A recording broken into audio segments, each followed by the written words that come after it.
AD has approved KC-1400 collective. Everybody want to hear me say that?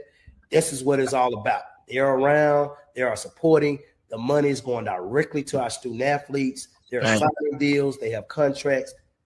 Let's do it. I mean, without this collective, we won't be successful. We won't be able to sustain our student athletes. I mean, 1400 Collective have done a really, really good job of keeping a lot of our athletes here. You know, if you saw them sign a lot of our athletes, but we got to do our part. So I know after the day, we're going to click that 1400 Collective. We're going to give one of those tiers, and we're going to make sure that we give to this collective so we continue to give to our student athletes and support them and give them what I need. Jackson State has a collective full throttle. They have a collective full throttle. And I mean, like, so they, you know, we won the national championship in 2023, and we were slowly but surely trying to get our collective going. Jackson State won it this past year. Their collective is full throttle. Like, it is full throttle. They don't want to lose. They don't want to lose anybody. We are trying to build a program for the next 10 to 12 years. It's not something that's overnight. We understand that the NIL and collective stuff has its role, it plays in it, but we are on the forefront of FCS football and attacking the NIL, attacking the collective. We got a very nice payroll at Jackson State, believe it or not. And I mean, our fan support, and we need more support. But we know that that payroll is attached to championships.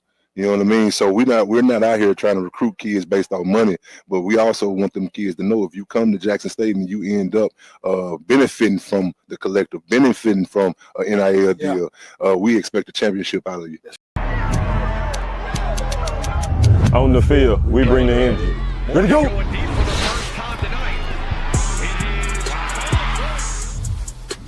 Off the field, I build my brand.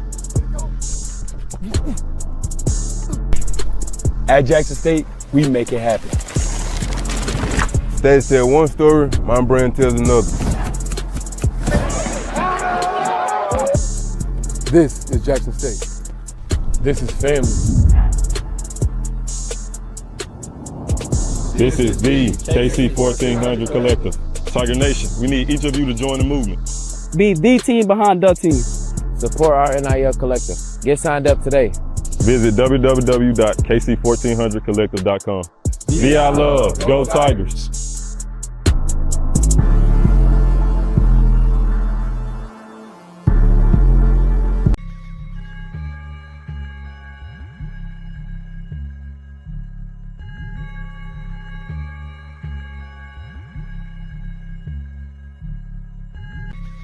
Make no mistake about it, we're not having a pity party over here. You know, we Jackson State, so we got to get ready to go. Fam is not going to let up on us. We got to be ready come this weekend at 6 o'clock, ready to go, and we will be. Very well said by our beloved head football coach, T.C. Taylor. How's everybody doing tonight? Happy Monday night. I know some of the folks at the basketball game, at the exhibition, halftime 37-31. Appreciate the photo from the chat. But yeah, man, hopefully everybody's doing well. Happy Monday. It's our typical Monday night show. Hit the like button, share button, subscribe button as you come in. We're going to get all into the happenings from the weekend. TD, how you doing, brother? What's going on, man? I'm pretty good. How you doing? Doing good, brother. Doing good. Doing good. As y'all come in, y'all go ahead and hit that like button, share button, subscribe. We'll get in a couple of preliminaries. Hopefully everybody's doing well. Hopefully you guys are recovered. Hopefully everybody made it home safe and sound. Still, I know some folks are still over in Vegas. The travel back home was a disaster for most, for some. It was quite a bit. We invaded Vegas, both sides, both for the Tigers, the Blue Tigers and the Black and Gold Tigers. It was a great time in Vegas, very expensive time. You know what I mean? That, you know, the hack for Vegas, TD, is to get the heck off of the strip and go about 10 miles the other way, and then you get regular prices for like regular stuff. You know what I mean? Hey, man, I appreciate that tip now. Hey, look, man, I'm just saying, I thought you knew. You know what I'm saying? Listen, After the game, man, we me Dub and KJ, and we went all the way up. I told us, look, we drove all the way up about 12 miles and then come back down, caught us a Chick-fil-A. Line was breezy. Sat there in the car, ate Chick-fil-A. Now let me say the regular prices at Chick-fil-A too. Listen, boy, we ate that Chick-fil-A over there by that strip, it would have been $30 for a burger. Man. 30 of it, plus the resort fee. hey, did y'all go to the Chick-fil-A that Jeremiah Jacoby was advertising? Hey, Willie says she's scared to check her bank account. I am too, Willie. I don't want to look at no statements. I don't want to. I don't want to look at it. It was brutal. It was brutal. Again, we lost the game, and my checking account lost too. Credit card did too. We took L's all the way around the board, man. But it's all right. Tigers are back, and we back.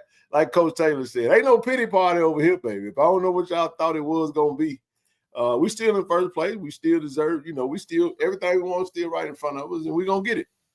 You know what I'm saying? The team that won, that was their Super Bowl, and they're gonna be sorry for the rest of the season, and then they'll go home, and when the season is over, and the rest will be that. That's just how they go. So they everybody give everything they got when they play us. This was a tough game, man. We're gonna break it down. A lot of interesting headlines, different stuff that transpired to lead to the outcome. But TD, we all think we have a plan. Coaches have a game plan, the players have a game plan, but God got it. God's plan is the only plan that actually executes and happens the way it does. We never know what's gonna happen. We gotta live it one moment at a time. And then we live with the outcome. I used to be in the dumps, man. We lose and used to wear it. Hey, man, this one stuck. This one hurt. But at the same time, as you get older, you learn how to that 24-hour rule. You get it out, you move the hell on. You can't change it, can't do nothing about it. I still ain't been on social media like that. I needed to take a social media break anyway. Just for my own sake, my own mental. I'm delving into your world in my own little zone, bro. It's peaceful over here. Man, it's so peaceful. Hey, but this is what I gotta say though. I don't be over there. I really ain't been over there saying a whole lot, even when we were winning. I was just trolling the folk that was around here mad because we were winning. So I'm gonna let them have their moment. I ain't gonna steal their moment. Y'all can have it. If you celebrating the victory of the loss of JSU, and if you're not a GSU Tiger, then I don't give a damn about what you think about it. No way, beat us. We got 4 other schools that got a shot to do it, and we'll see what happens. Let me get caught up in this chat. Who doesn't love winning? Put some money in that pot. You damn right. 1400 collective. Matter of fact, I'm gonna go ahead and tell y'all right now, man. We got that last night. I'm gonna just drop this in your lap real quick. That black hoodie I had on, man, was fly. If you want to drop that hoodie, today is the last day for this fundraiser, man. Click that link. The link is pinned to the chat. We'll get back to the sign-up conversation on so hit that link right there. If you want this mother fly too, man. I enjoy rocking this joint, man. I rocked this one on Friday, man. I couldn't wait to put it on. You know what I mean? It's cool. It'll be back in time for you for the BCU game, which I think is going to be a big game. We got to beat these 2 Florida schools, man. But I just want to go ahead and put that out there right now, which I think we will. I don't think we're going to lose another game. That's just my thought process on it. I feel good about it. Same team on the other side. We just had a bad game. We had a bad letdown. I think when 15 went down, I think it knocked the wind out of all of us. Players, coaches. It was just a very weird moment. I was confused. I walked by, and the young lady grabbed me. She said, "Ken, is Kobe okay?" And I didn't know what she was talking about. I was like, "Yeah, he's fine." But he had already come out of the game, and that's when I had got wind that he wasn't going back in the game. And I was like, "Whoa, okay, all right, what just happened?" But nevertheless, hit that like button, hit the share button, hit the subscribe button. We're going to come back to that in just a minute. And we'll break it all down. We'll slow walk it down, and we'll get to it. Hey, family, get us in the algorithm. Please exit and hit that. Yes, right. That's right. BJ, what's up, bro? See y'all. See everyone at FAMU. Fair warning, be respectful in the cut. Yeah, they know what time it is. We passed that. Listen, you talk whatever you want to talk, say what you want to say. You know, your Facebook and social media is free. But over here, this the Tigers den, man. We're gonna be respectful. We're gonna talk ball. We're gonna be real now. We ain't gonna be fake. You know what I'm saying? But at the same time, is a way to do everything, you know. And just to ride back from Vegas. Happy birthday, sis. Great seeing you. Not the outcome we wanted, but the Tigers showed up. Miss Riri still holding it down with the Tigers over here, man. Love that, love that, love that. That's right. The coalition can kick rocks. We got a new design coming, by the way, TD. That DI Love versus coalition. That design finna get revamped. We're gonna drop the hoodie and a t-shirt coming very soon, very, very soon. So y'all just hang tight. Let me get caught up on the chat, and then we'll ate in. Whoa. He said I ate in and out one time each day for 3 days and spent less than 70. Ooh, boy, you winning. Smart, Willie. I saw that in and out, man, but I ain't stopped when we was coming from the pep rally.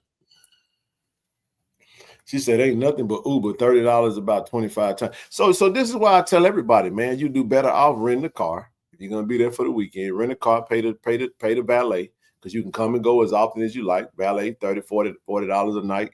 That's $120 now. If you have for 3 nights, $120. But you come and go as you please, plus the rental fee. You know what I mean? So by the time you get done with all them damn Uber rides, it's gonna add up anyway. So you might well just then you get to go where you want to go, you know. But however that goes, it is what it is. Get caught up in the chat and then we'll get into it. Told Grand Fam who stated the same thing last year. I said JSU went on to win every game after Grand. Hey man, listen, I say I stand by it. They'll be looking for a new coach soon. They'll be mad in a little while. This game won't matter after a while. I could tell something was off in the end zone after the touchdown keeper delays it. Man, DFW, the hell with DFW, bro. I just look, man. I fly DFW often. That airport, man, is just if you don't live in Dallas, well, you got to fly through Dallas on big major, travel time. Boy, you might as well just prepare to get stuck. You know what I'm saying? Shout out to my brother KT Dub.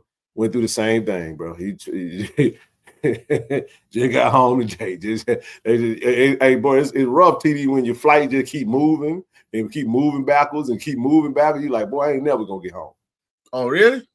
Yeah, bro. Yeah, man, I'm hearing a lot of things about that BF Dub area, man. I think I've been through that one time, but that was years upon years ago. So I didn't know how bad it was. Yeah, DFW is the hub for American Airlines, bro. So yeah, it can be a little tough over there, dog. You know what I mean? But you're around this traveling, man. I'm getting word now. My cousin texted me yesterday when I was still out there, say, hey man, my flight got delayed. So I just reached out to him about 20 minutes ago. He told me they just arrived. I'm like, wow. And then Dale Jefferson, just getting in town, man. They just getting back. Yep. There was a lot of delays. I mean, in a lot of ways, man. Well, let me. Willie T said, DFW ruined my whole week-long vacation to the Dominican Republic. Never again. God, dog. Okay. I appreciate all this information. But I will say this. Keep us posted over there at the men's basketball game. Hopefully the Tigers win tonight. Exhibition versus USM. Good stuff. Yeah. Well, I hope everybody has safe travels. You know what I'm saying? Had a good time, no matter what. I mean, I didn't get on the blackjack table, man. I just decided not to, man. Hell, I'm glad I didn't, because hell, giving away the weekend when I probably would have lost some more money. I just walked by and looked at the people that were doing it. And looked at the people that were clapping hands and slapping hands together. But you know what I'm saying? We're speaking of, there you go. Delay. I've heard that several different ways. Blame the government. Shutdown is the problem, bro. Man, them folks are look, man. Them folk that are working, it's tough right now, and that makes it even tougher for folks like myself that have to travel as often as I do and the way I do. But nevertheless, Do you get caught up in the DF dub like that a lot too? Often. Really? Yes, a lot of times the best thing to do around this time, I'm gonna just give y'all a little word of advice. If you do have to travel, take the early flights. Try to get out of there the first part of the day. Them evening flights, you'll get, you know what I'm saying? That's what I'm seeing. So I try to take red eyes as much as I hate them. A lot of times them red eyes will get you to be the first flight out the first flight out on your connection. So, you know, you just got to get your sleep in. I am about to prioritize sleeping, everything that is mentally helpful for me. What? Going forward, bro. I have to do it better. You know what I'm saying? Because you can't run yourself ragged doing all this, man. I got to be real with y'all. It was a strong contemplation on whether we even do this show tonight. Hell, I even contemplated on whether I even go to this game in Tallahassee. You know what I mean? Just we got 5 more to get. 4 more games? We got 4 more games. But I tell you like this right here, I'm gonna listen to my body. If my body say yay, let's stop. Body say yay, I go. If it say nay, I won't. But right now I feel good. I don't feel bad at all, man. I gotta stop wearing my emotions in ways that could be detrimental to myself. So you know what I mean? It's just how that goes. I gotta reposition some things and get right. But I'm good though. I'm good. Hey, Ken, I will say this: we talking about traveling, man. I'd be remiss if I didn't. Shout out to Tiffany, man. Well, I meant you're right, man. You 6 more. I'm thinking. Y'all know when I say that, I'll be thinking regular season. Regular season, right? Yeah, I'm postseason is always the goal. I'm just thinking. Right, but I was gonna say, man, shout out to Tiffany Horde and Janelle. Man, the Blue Bengals, you know, with that charter flight, bro. That was a difference. And the charter flight, hey man, the charter flight, you know, we still had to do some TSA stuff due to, you know, Allegiant rules or whatever. But other than that, when we got done, we were straight shot, man. And smooth ride, bro. Man, one time that dude came back there and said, we'll be there in 40. We'll be there in 48 minutes. We rolling at 500. 593 miles per hour. I was like, oh my god! Oh yeah, he was getting it, dog. He getting it. I look out the window like, woo. I just wonder how fast that look, King. Hey man, listen. If you can, when you're in the air and you look out the window, okay, and you see that thing moving, boy, you rolling, dog. If you wasn't moving that fast, it'd look almost like you're sitting still, and then you would know that you gradually was moving. Okay. But when you watching that thing and that thing just moving. Wait, what am I looking at? I'm looking at the ground, the cloud, looking at whatever you can lock your eyes on. Just lock in on something. Boy, that thing passed by real quick. Hey, you know that's a lot of miles that's passing by fast, bro. You know what I'm saying? So yeah, man. But now, yeah, man, I'm good, man. I promise y'all, I definitely am. I'm man, listen, you ain't got to worry about me. This show ain't gonna be long. I can tell y'all that right now. I gave my thoughts on yesterday. I do have a couple of preliminary things I do want to get into. I want to show some love to our student creator and who did a fantastic job. Shout out to KJ who came out to Vegas with us, man. And you know, we didn't get some of the content we was hoping to get, but we got what we could get, and she did her thing, bro. She did her thing, and through her efforts and the work, appreciate Austin for extending his team to us whenever you know, everybody doesn't make the trip, and she's been fortunate. I mean, we've been fortunate enough to allow her to work with us, and we appreciate the work she's done. But we've exceeded 10,000 followers on Facebook. Listen, hey, follow us on Facebook, man. You know, pretty cool, man. Over 5 million views on Facebook of the videos of work she's doing. I don't want to take I don't want to take no credit for it. I put a little bit of stuff out there, but ever since she's taken this bull by the horn, she's definitely done a fantastic job. So shout out to Miss Kiara Johnson. We call her KJ. She's doing her thing. But like I said, just an extension of brother ASVP, Austin, and his team, who does a fantastic job with Jackson State Media. He's been best in the business, man, since he's been at DI Love. So hopefully that stays, that continues on. But I wanted to show some appreciation and some love for that, man, because this was bro told me a minute ago, hey, Ken, you need to get your Facebook stuff rolling. So listen to him, learned it, still learning, and just let her take that over, man. So as we grow, I just want to put that out there. So y'all, if you're not following us on Facebook, go to KC-1400 Media Group on Facebook and hit that follow. Also go to KC-1400 Collective and follow us on Facebook as well as Instagram as well as Twitter. So while you're at it, if you're on X, if you're on Instagram, if you're on TikTok, KC-1400MG. All right. Next up, bro. We are on the road to 9,000 subscribers on Facebook. On YouTube. TD, we just exceeded the 8,500 mark on YouTube. So we're halfway down the road. We at the half-mile marker, TD. And the mile marker to 9,000 is we're halfway there, man. We're less than 500 away from getting to our goal. We'll be at 9,000 before the season is out. We've been growing pretty nicely during the season. So shout out to all our subscribers. Make sure you guys turn your notification bell on, and when we host a show or whenever we are dropping content, you get those notifications. Watch the videos. Don't skip the ads. We appreciate the support, man. Become a member. Join the channel. Become a platinum member.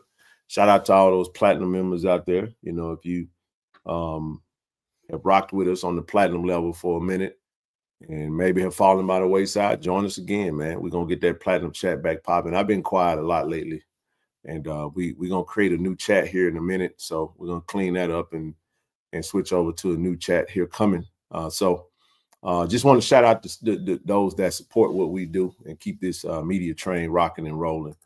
The media chain is going to roll. What's going to happen, bro, TD, is that this is going to be this is going to be all the media you see TD and I do after this year, bro. We're going to, I don't want to do anything with the camera anymore. It's just, we just do too much. I've done it long enough. Yeah. I love what the young folk are doing with the content. And every year we're going to be looking for somebody to create some content for us outside of the show. We'll do the show and we'll do what we do, but I don't want to be running around with no cameras no more. So it's a different animal now. It is. So that's all I have on that, man. I just wanted to start there with that, bro. And through the support of those that have tuned in, we officially eclipsed 4.5 million views for this YouTube channel, man. It's pretty good stuff, man. Shout out to everybody that be tuning in, be watching us.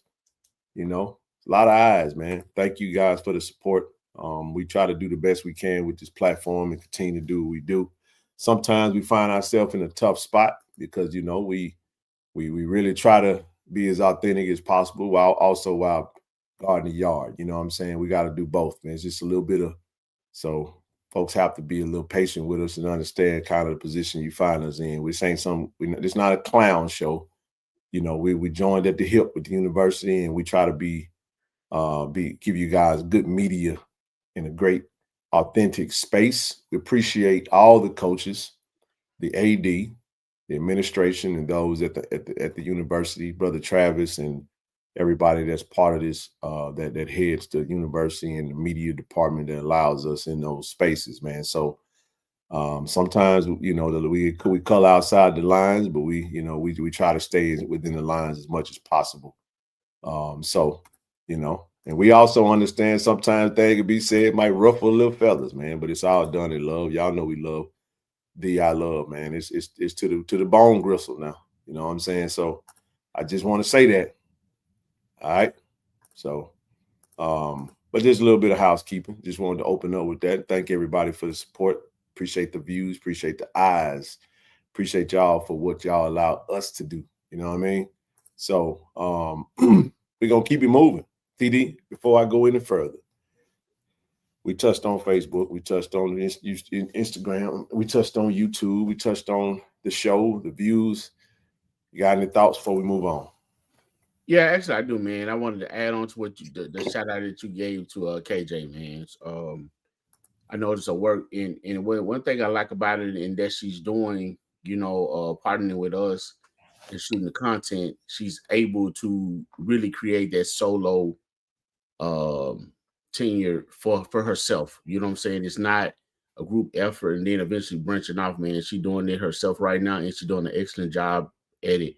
I was standing next to her on the sideline when she was doing some shots. She had the camera and the phone. And I was going off to help her, but I just wanted to see what she did, man. And the way that she lined that thing up and did both shots was spot on. And I patted her on the back and told her a great job. And I explained to her why I said it. And she kept moving, man. So great job that KJ is doing for the team, man. And she's learning from one of the best. She is, man. And he got a great team of young creators. I love he keeps one, man. He keeps one, man. Matter of fact, Ashton teaching him. Scotty was there. Yeah, man. Ash, I mean, shucks, man. Look, Mike. I don't know all the young ladies because sometimes it changes, but yeah, I know. We had Foley, we had James, we had a lot of young talent that have come through. It's good to see Ashton again back behind the camera, film, everybody, man. It's always a pretty cool thing to witness and see.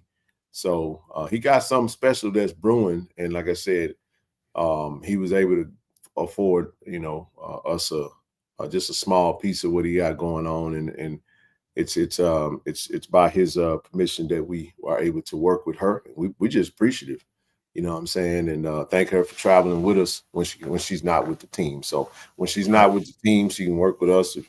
When she's with the team, she's all go JSU Tigers football, man. So keep doing a great job, and keep doing what you do. When you're with us, we appreciate the work. So just wanted to shout that out. Anything on the on the YouTube page or the views or whatever, anything before we move on? Yeah, man, I'm just surprised. I'm happy for the views and the numbers, but sometimes when you really get to thinking about how long we've been doing this, and I'm like, man, I me being kind of private sometimes, me both. You know what I'm saying? Seeing that many views, I'm like, wow, we've been out that many times. But then I think about the course of the years, Ken. If you think about it, bro, it's been a quick 3 years, 3.5 solid years, man, that we've been at it, and the progress that we made through the course of those years with with Tiger Nation and the collective and the platinum chats and all that stuff, man. The clothing sale, I mean, it's been going extremely well. So it's a blessing. I appreciate all y'all. We appreciate all of y'all. Ken, I'm just perusing the streets of Las Vegas yesterday, man. Perusing the streets. Whoa. Tell me, sir. Tell me about that, good brother. Perusing the streets. Cruising the streets. Oh man! What did they yelling? Oh man, don't bring that up, boy. That's my jail right there, man. Ooh, it was some thick. But no, don't let me steal your thunder. Go ahead, talk about that. Talk about that perusing. Yeah, man. I'm just walking around and and then people kind of wondering, hey, is that TD? Is that TD? Yeah, it's me. Hey, how you doing? TD for the streets. Not the streets. Hey, streets out here, man. So I ran up on two beautiful ladies with their family, man, and they walked up and Ken, they said how much they appreciate us, how much they appreciate the show, how long they've been watching the show, how much they are supporters, man, and that made me feel good, that we are able to connect with the Tiger Nation and people just like that, period. So I appreciate everyone, from the Pat Rally, to just seeing you on Las Vegas Boulevard, to saying anything to me and talking about the show, man. We greatly appreciate that, so much, man, because it's like kids say, it comes with a lot of work. It comes with a lot of time and dedication. Sometimes we got to put things on the back burner. to do this right here, and to know that you guys appreciate what we do. It's monumental. So let's continue to build together. So thank you for everybody involved, KJ, KT Dub, Brother Dick, everybody, man. We appreciate everybody, Brother Q, everybody that has something to do with this, man. Thank y'all so much. And definitely you, Tiger Nation. We definitely appreciate it. And Ken, we showed up. We showed up in Vegas, man. We showed out. And a lot of people representing, man.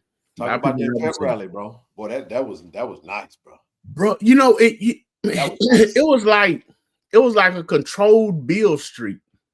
For real, bro. That's real. That's a good example.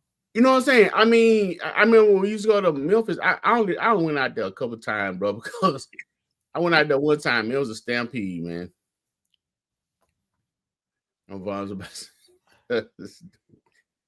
So, man, I remember I went to Bill Street one time, man. I was like, whoa, no, this ain't where I need to be. I mean, I'm a king. You couldn't walk nowhere, man. If you turn, you was bumping into somebody. I was like, yeah, it's time for me to go. So I rode with, shout out to my good brother JSU Boomer, brother Lanier. I rode over with Lanier, right? So Lanier and myself, KT Dub, KJ, we rode over, right? Dog, when we go through the casino, as soon as we hit the pep rally, we all got lost.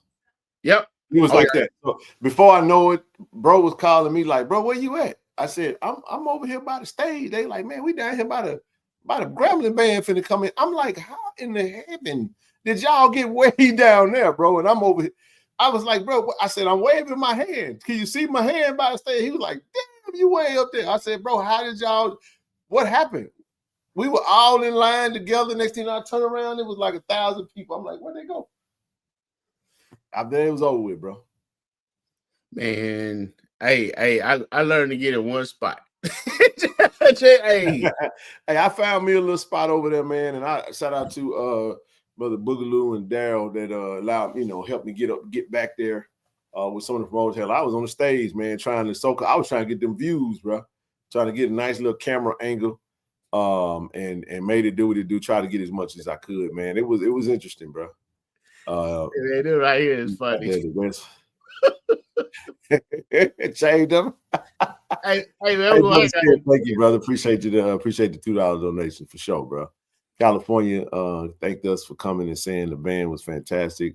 Said that they don't have bands like that. Oh no, ain't nothing like that out here. Not on the West. Not on the West. Pep rally was deep though, man. So we saw you on someone's video. Ain't no telling. It was a lot going on out there, man. It was a lot. Yeah, it was a lot. And then here's the thing, Ken. What was beautiful about it, we had all of us HBCUs, in one place, rival schools, so to speak. And it was no problem, no drama. It was the host was good, the performers on stage was good. Shout out to the cheerleaders, and their coaches, man.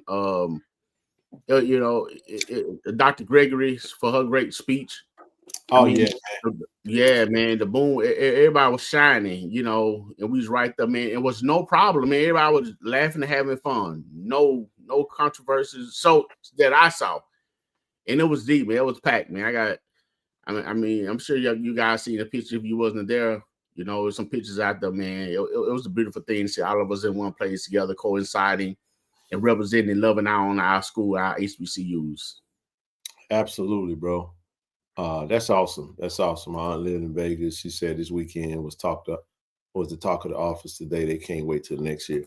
I don't know if we're gonna be back next year. I don't know who's coming next year. I think this is definitely something that they're gonna want to do again. Las Vegas did a really good job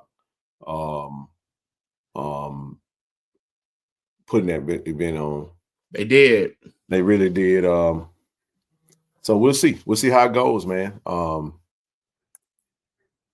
I'm pretty sure next year it'll be some things will be done a lot better from all sides. But we'll see. We'll see what happens. I mean, and the crowd that was there, Ken, like you said, you don't know we coming back next year or not. But one thing I noticed, and we often say it, but when you speak of JSU and traveling, win, lose, or draw, man, we're coming. And I heard some people say, man, Jackson State is up here deep. I said, man, that's the way we do it. And then I think we talked one time, Ken, about maybe some people taking that, you know what I'm saying, taking that for granted and just scheduling us and, you know what I'm saying, and not really showing appreciation in return. You know what I'm saying? Well, I think speaking of that, TD kind of segue. I was talking to Brother Dexter today. Wanted to make sure that we emphasize to Tiger Nation that we need to be in Tallahassee, man. We need to be in Tallahassee this weekend if you can be. Show up, buy up whatever tickets are available, pull up the Bragg Memorial, let's take over the stadium best we can. Them Tigers gonna need us there. Y'all know how we get down, man. And that's a great point, TD. If you really want your HBCU Classic to pop, and now some of the classics that are out there, kind of connected with some stuff, you know, like I know, like you got the Magic City Classic, which is always it's a heck of a spectacle. You know, it's a granddaddy. I still got to get. I still got to. It's a big classic for the state of Alabama. Wow. And we'll touch on a little bit of that. I know the Bayou Classic, you know how that goes.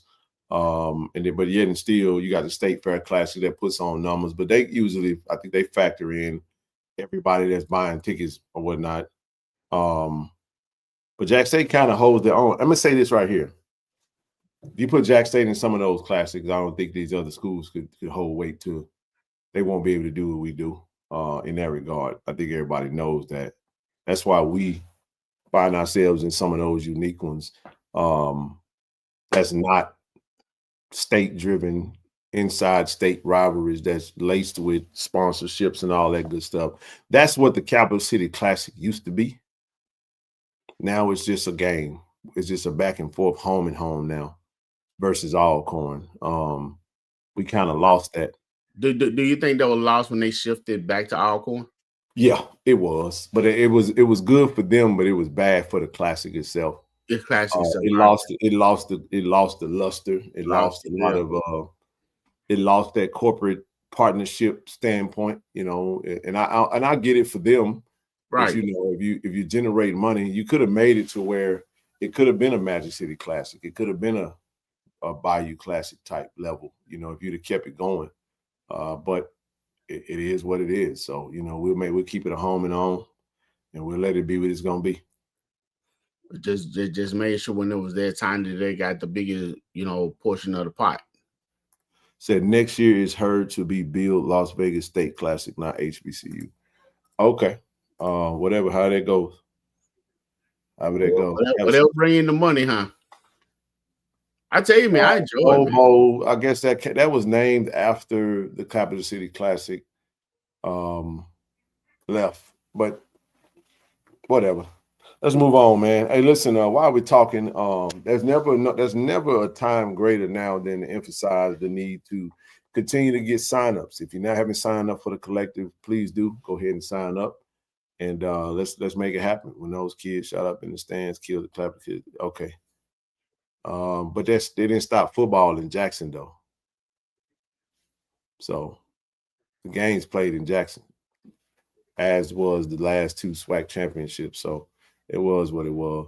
I think they wanted to bring the game to back to Alcorn, like back in the day. I don't blame them for it. It was what it was. But click, you know, go to KC-1400collective.com, get signed up. The link that's in the chat is for the hoodie. So if you want to rock that black hoodie, it'll be available to you if you order it. Tonight is the last night. It goes off sale at midnight. You got about an hour, 15 minutes to grab this bad baby. So by the time we get off this show, the link won't be available. So if you want to grab this dope hoodie, rocking the KC-1400 Collective brand, it is a fundraiser. Go ahead and click that link and grab your one tonight, man. Go ahead and grab your one before this thing close up on you. See, we did get, okay, we got one that done grabbed it.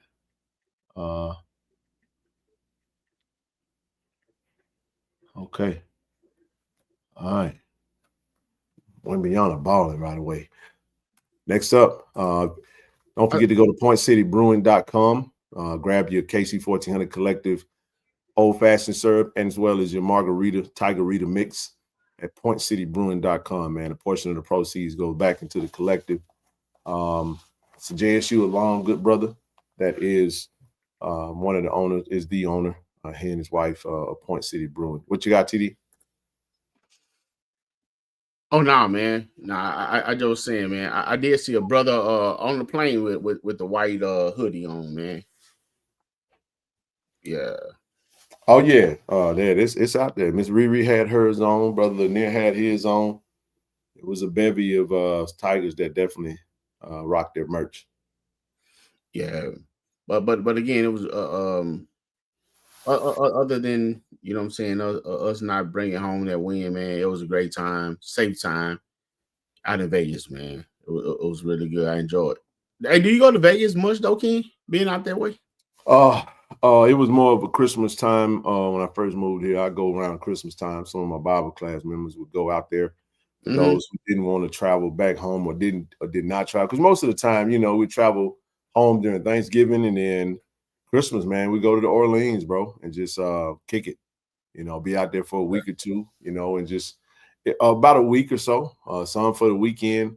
When you get a big group that's going, it's pretty dope, man. It's pretty fun, man. You know, it's never a situation where it's just a handful. And it's around that time, and the prices are a lot. You know, you got to think about it, TD. It's Christmas time, so things are a little cheaper then, because a lot of people ain't really going. You know, that's more family time for a lot of people, right? Right. So you got your extended family out here on the West Coast, and we would do that. So I've done that a few times. Went to the XFL game. I don't go that often because I don't really gamble. Right. You know, when I get a chance to go, I'll swing by.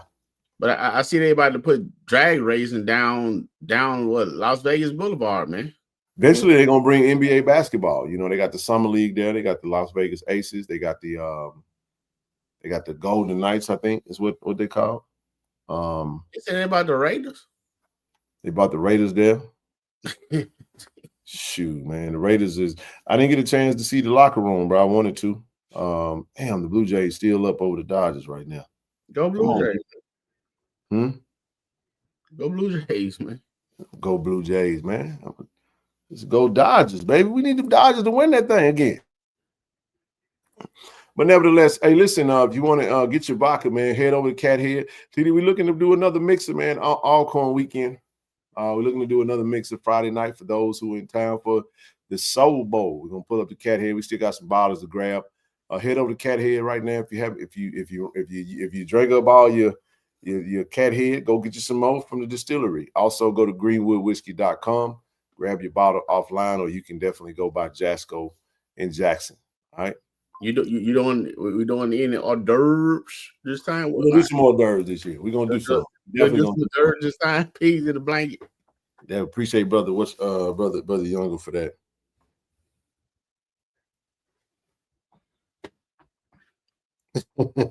Hey man, they said that the shortage of air traffic controllers too in Dallas, so that's part of the reason why DFW is backed up as well, bro. So, nevertheless, let's keep it going. All right, let's jump into some sports, man. Jack State sports update. All SWAC team for the men's cross country SWAC championship. Definitely congratulations to Godfrey Kimute. Listen, man.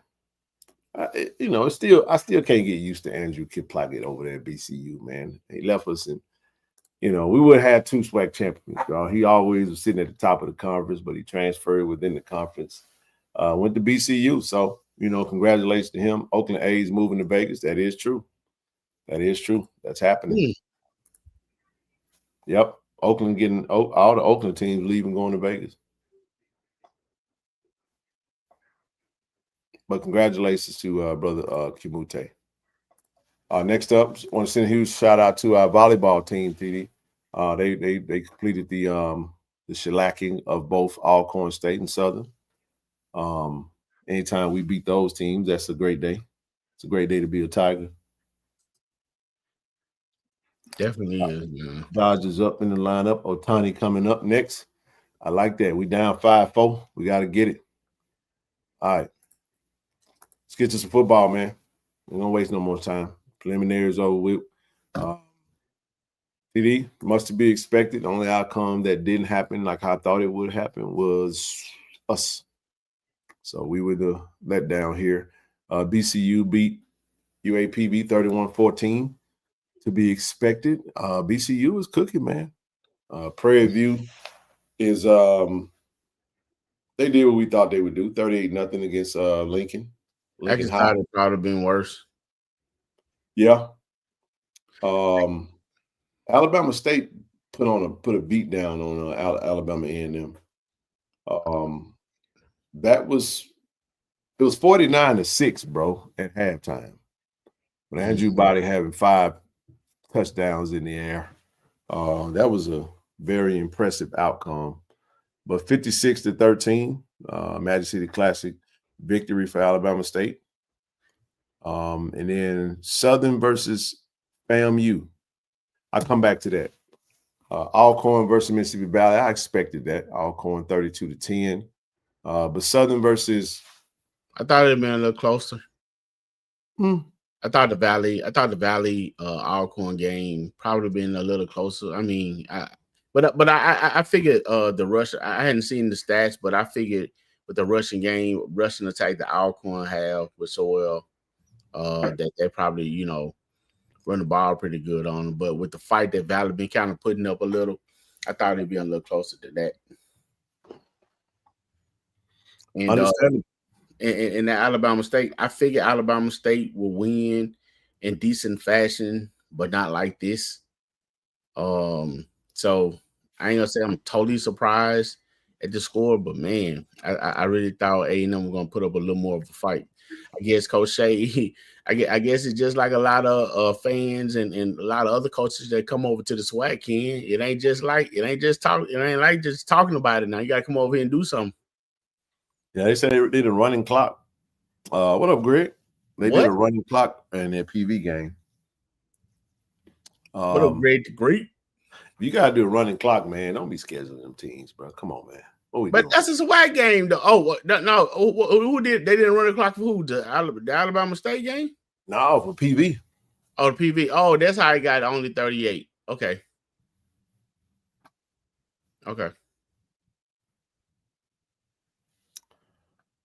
Oh, that's a good question. That's a great question. I'm not sure. I hadn't watched it yet. Weather was bad also. Oh, okay. Bad weather. Okay, I can see that.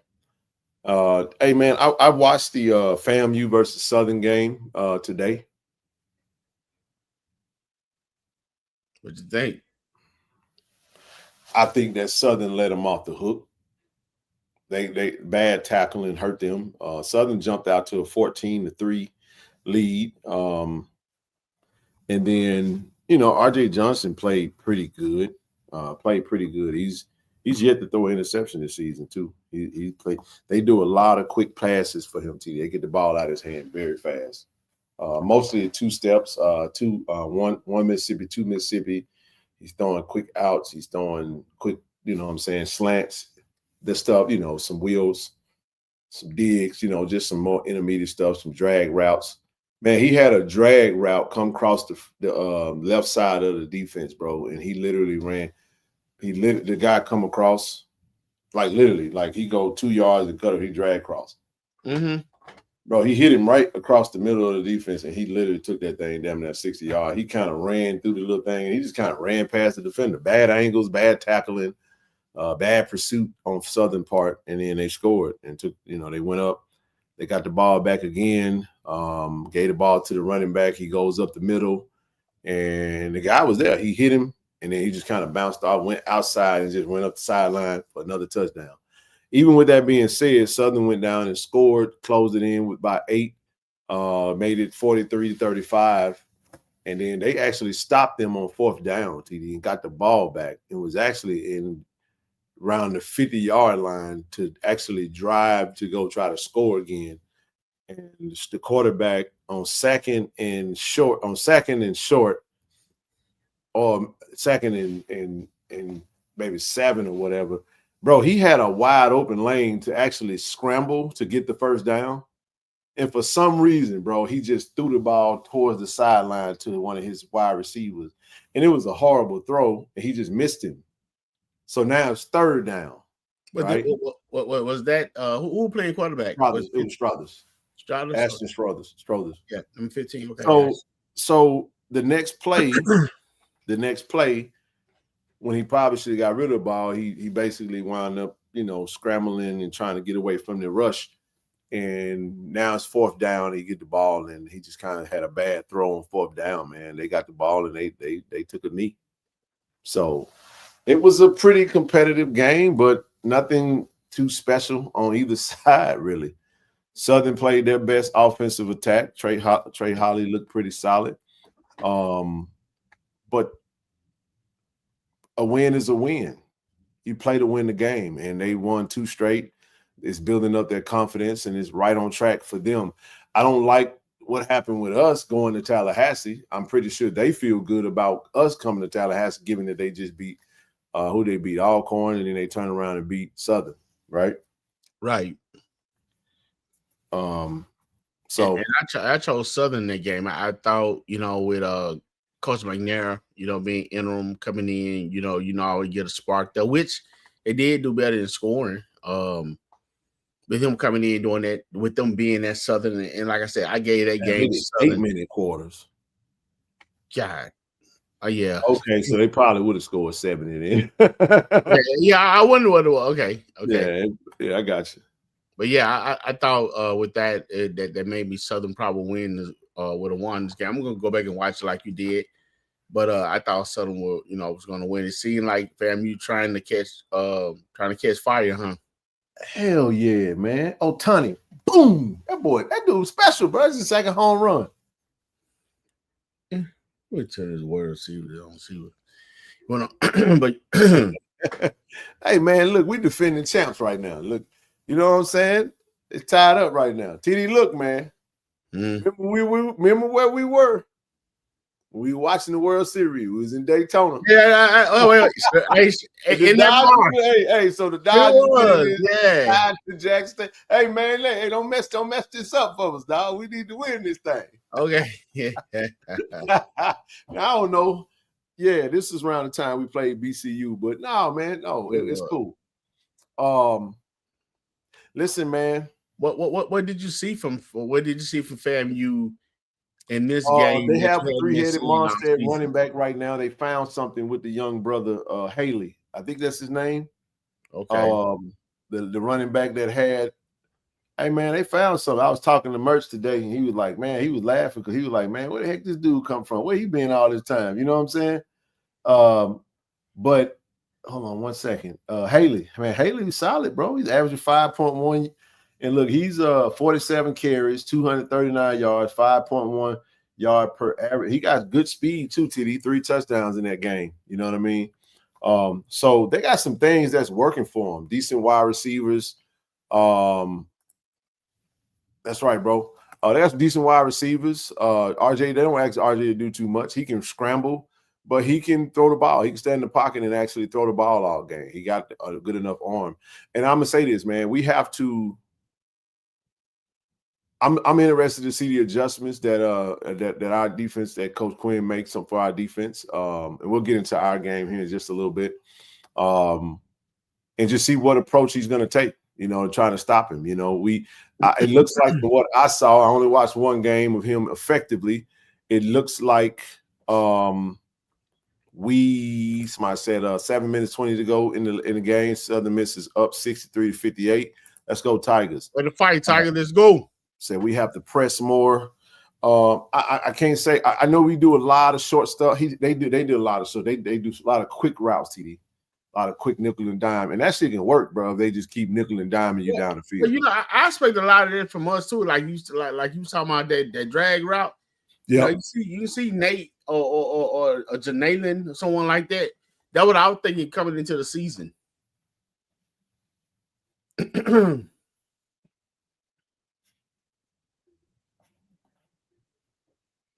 Oh yeah. Hey man, good meet you on the street too, man. Hey, who you done met on the street, man? Right here. I told you I cruising the streets of Vegas, man. I met a lot of good brothers out there, man. A lot of good people out there. Well, you was out there street walking. Yeah, Walker. hey, look, man. No, Ken didn't freeze. I started looking at my phone. Hey, man, I was eating and walking. Hey, man. That what you be doing at the tailgate, eating and walking. Hey, man, we gone, man. Hey, one thing we do get to do, TD, this year is we get to go back to Valley and get some of that hot golden brown.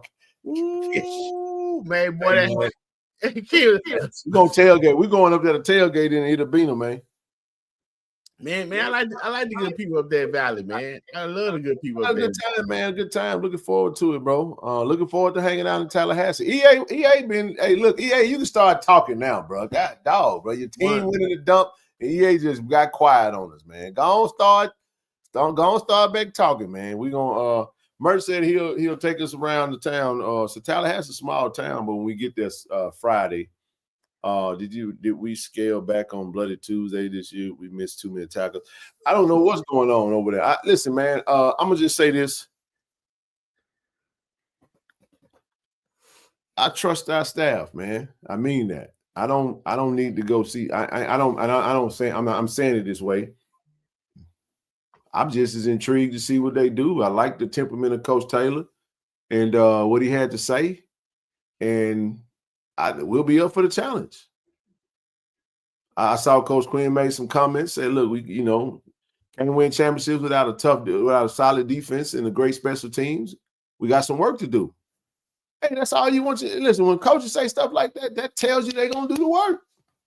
That's championship staff right there, man. Don't worry about it. We're gonna address it. It ain't for us to address it, it's for the players and the coaches to to make the coaches gonna make the adjustment, and it's for the players to go make the plays, right?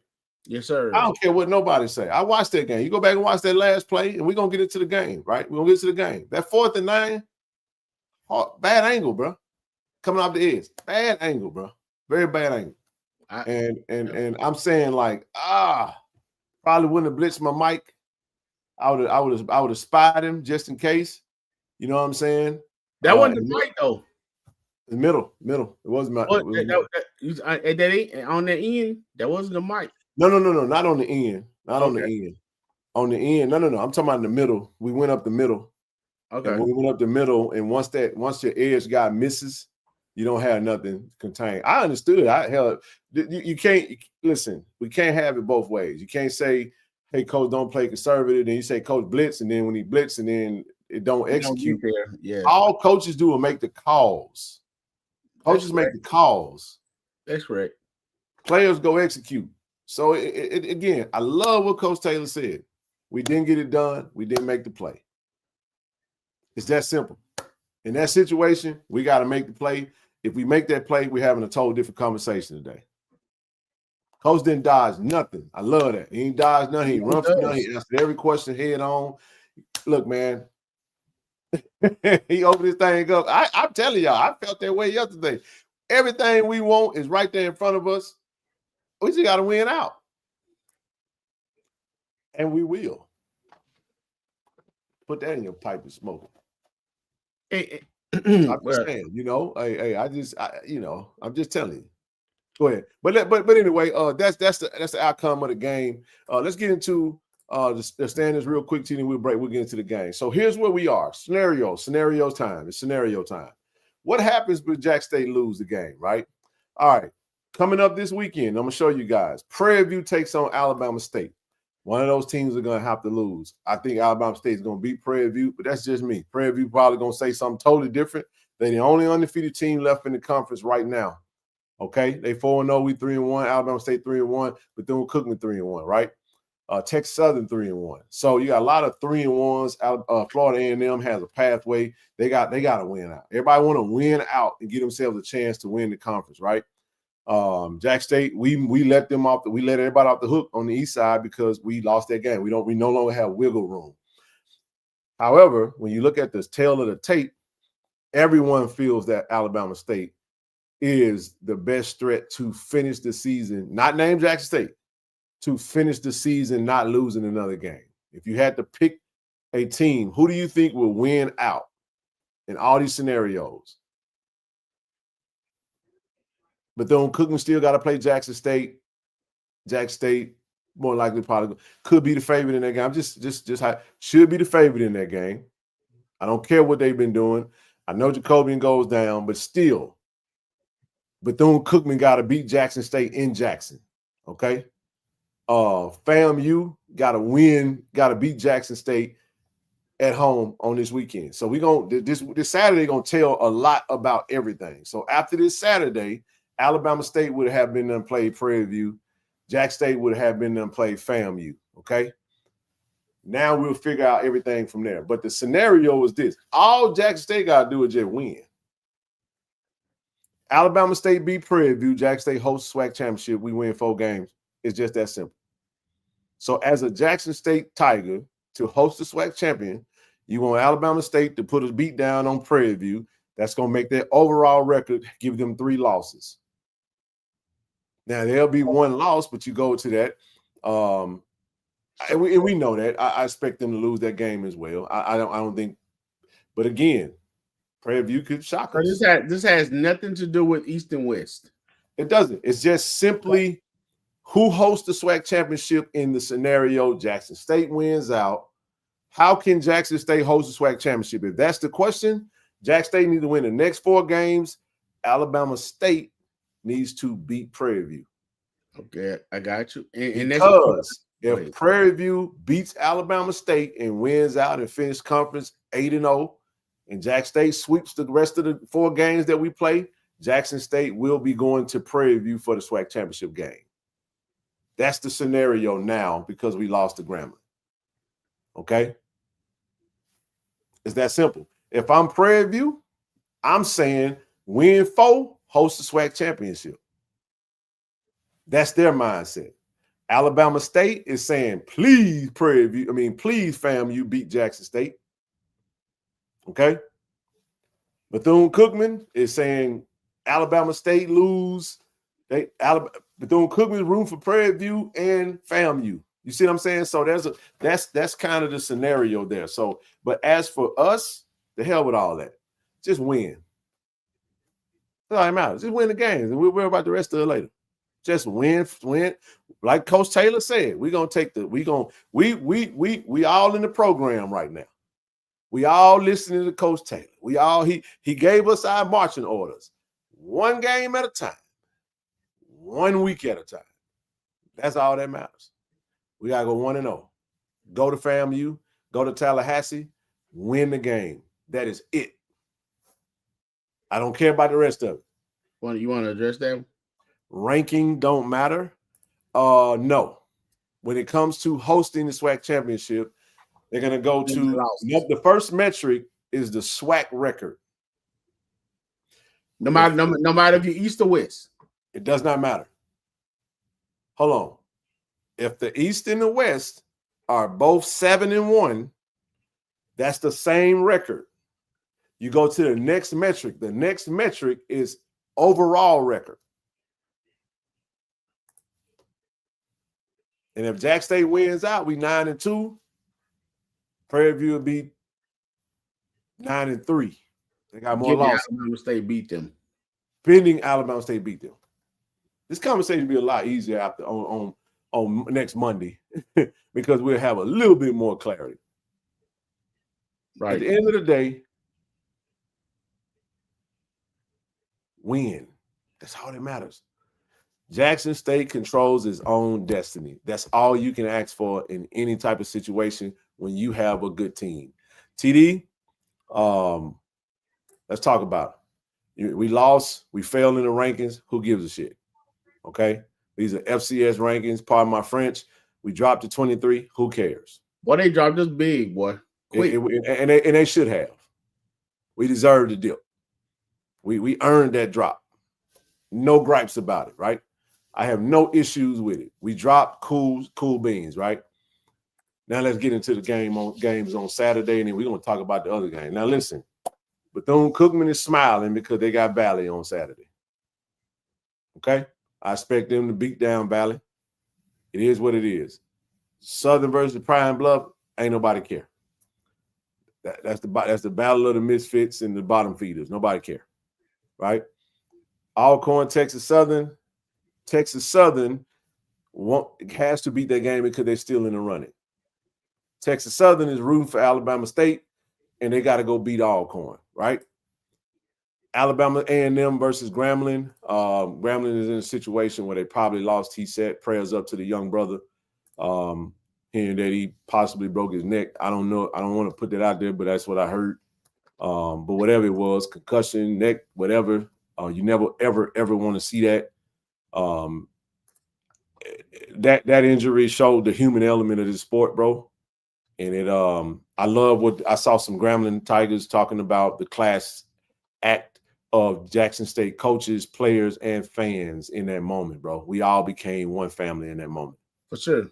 Nobody cared who wore what jersey, what color was who.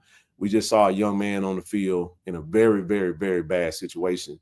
And everybody just immediately went into praying, man, and just praying for the young brother, man. And even Cam, who made the tackle, immediately reacted to it. And he just, it's just the human element, man. And that's why, man, we around here out of shape, can't even run from one end of the football field to the next without tearing something up or getting winded. And we play couch quarterback all the time. You know, these kids be out there putting their life on the line with every day. You know, sometimes they do everything right. Sometimes they make mistakes, man. You know what I mean? But it's a game. It's a brutal sport, bro. I think that was Quincy on that tackle. No, it's Cam. It was Cam? Cam Salas. Cam Salas. Okay. Yeah, the reason I say that because I didn't get to physically watch the end of it. I didn't see the play physically. Mm-hmm. I went back and watched it today. Shout out to Architect Nice. I went and watched his video. Very tough moment, bro. Because I heard about it. When I saw it, I was like, holy smokes, man. That's tough. Yeah. But he is in good spirits from what we were told. Don't know where he goes from his football career. I know his season is over. That I do know for sure. He's not coming back this season. TD potentially could be career ending, which is sad if that's the case. I'm not saying that it is. I'm not speaking. Listen, I ain't seen no medical records. I ain't talked to nobody. I'm just saying what's kind of out there, and you kind of think, man, for those who we're close to someone who had a career-ending neck injury, bro. You know what I mean? And we don't know. We don't know. So if I'm incorrect, feel free to put it in the comments if you choose to. I'm not trying to give injury diagnosis. I'm just saying that didn't look good, bro. And I'm telling you right now that a concussion can end your career. Because you're talking to somebody who had a terrible concussion playing football, and I never played football again. I played basketball after that. So just telling you. So prayers up. Yeah, there you go. When I saw his reaction to Brother Johnson, I knew. I was like, holy smokes. You know, you never want to see somebody. It's kind of like Tua, man. You saw when Tua got frozen on the field like that. But Tua's was concussion for sure.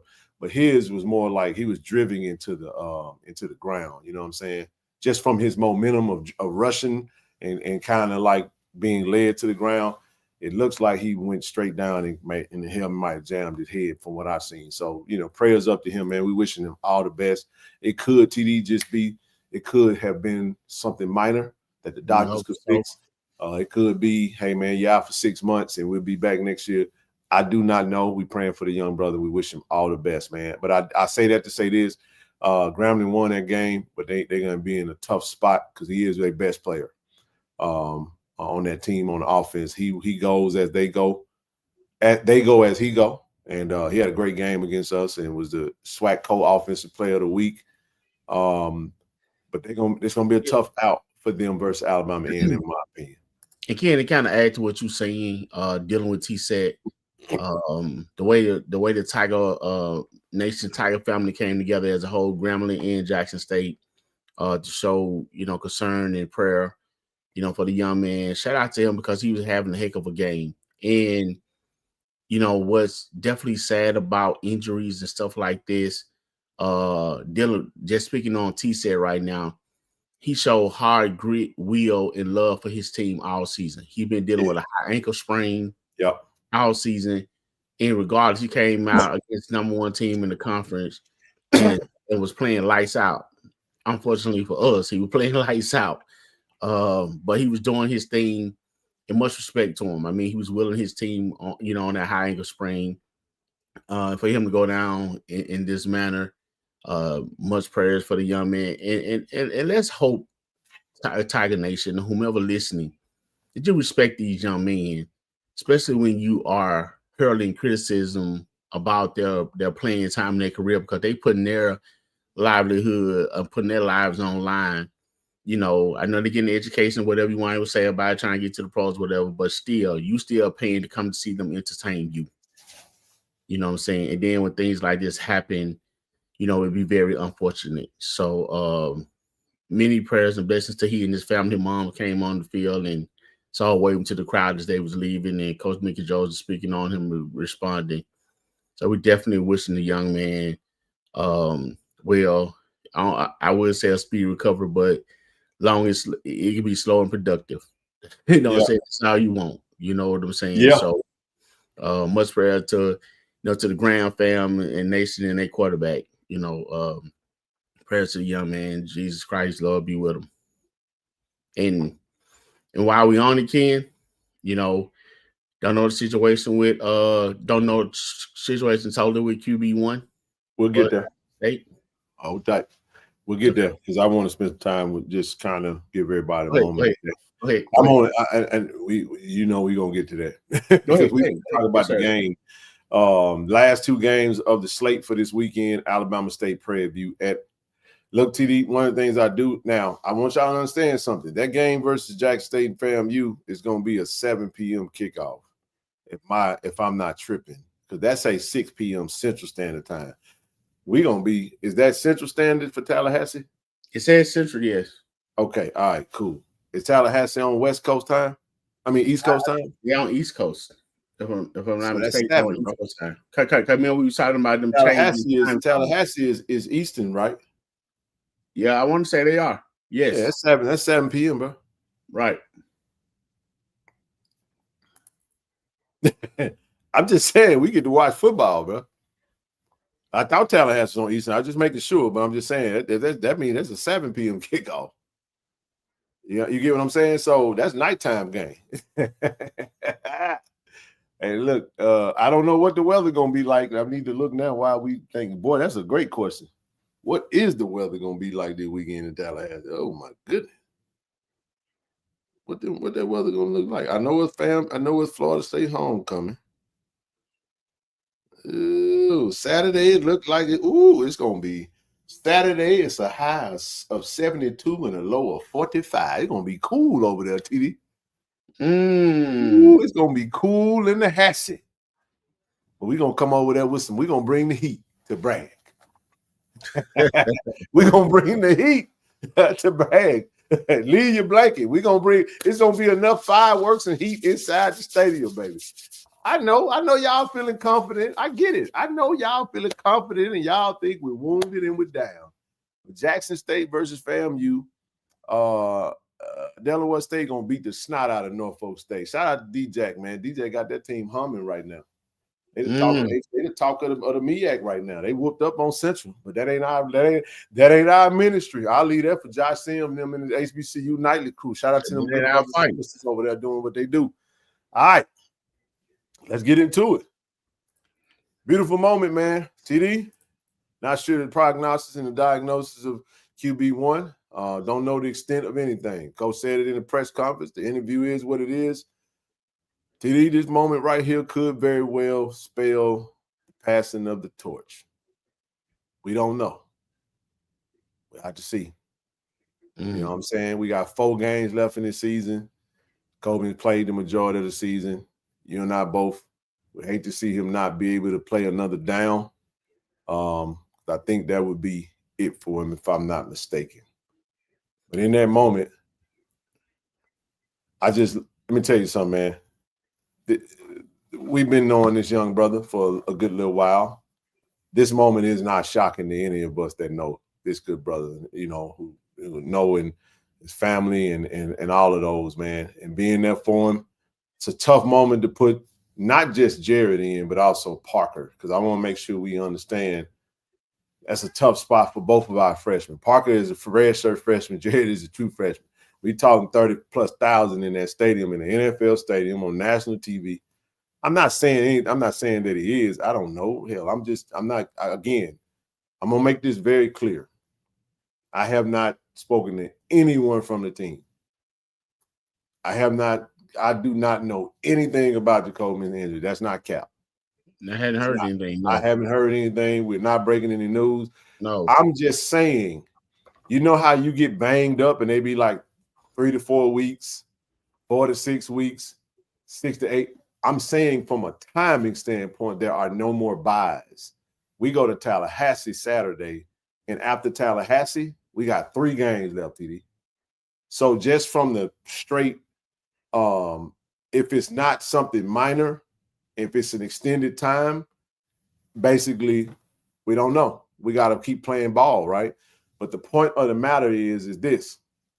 What Coach Taylor say? We got to get both of them boys ready, man. We got football to play. But I just said this is a beautiful moment, and Jacoby's going to continue to be a leader. We know that to be the case. He's going to continue to be there to support that quarterback room, because let's not also forget you got brother Ethan Terrell in that room, who's also a redshirt freshman. So you got true freshman, redshirt freshman, redshirt freshman.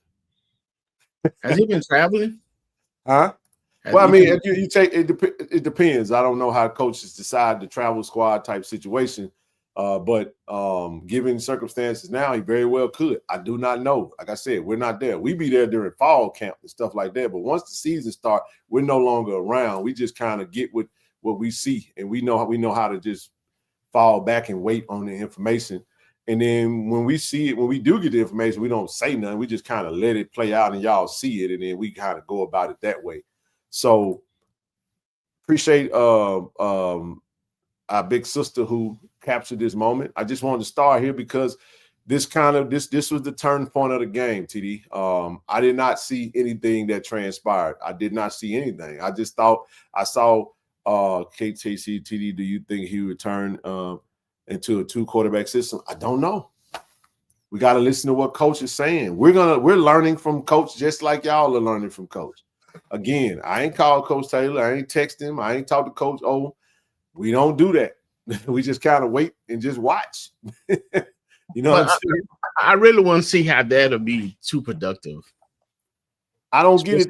I don't think so. I think what given what we've seen with our head coach, we expect coach to get a quarterback prepared, come up with a game plan, and he going in that thing with who he got going there with.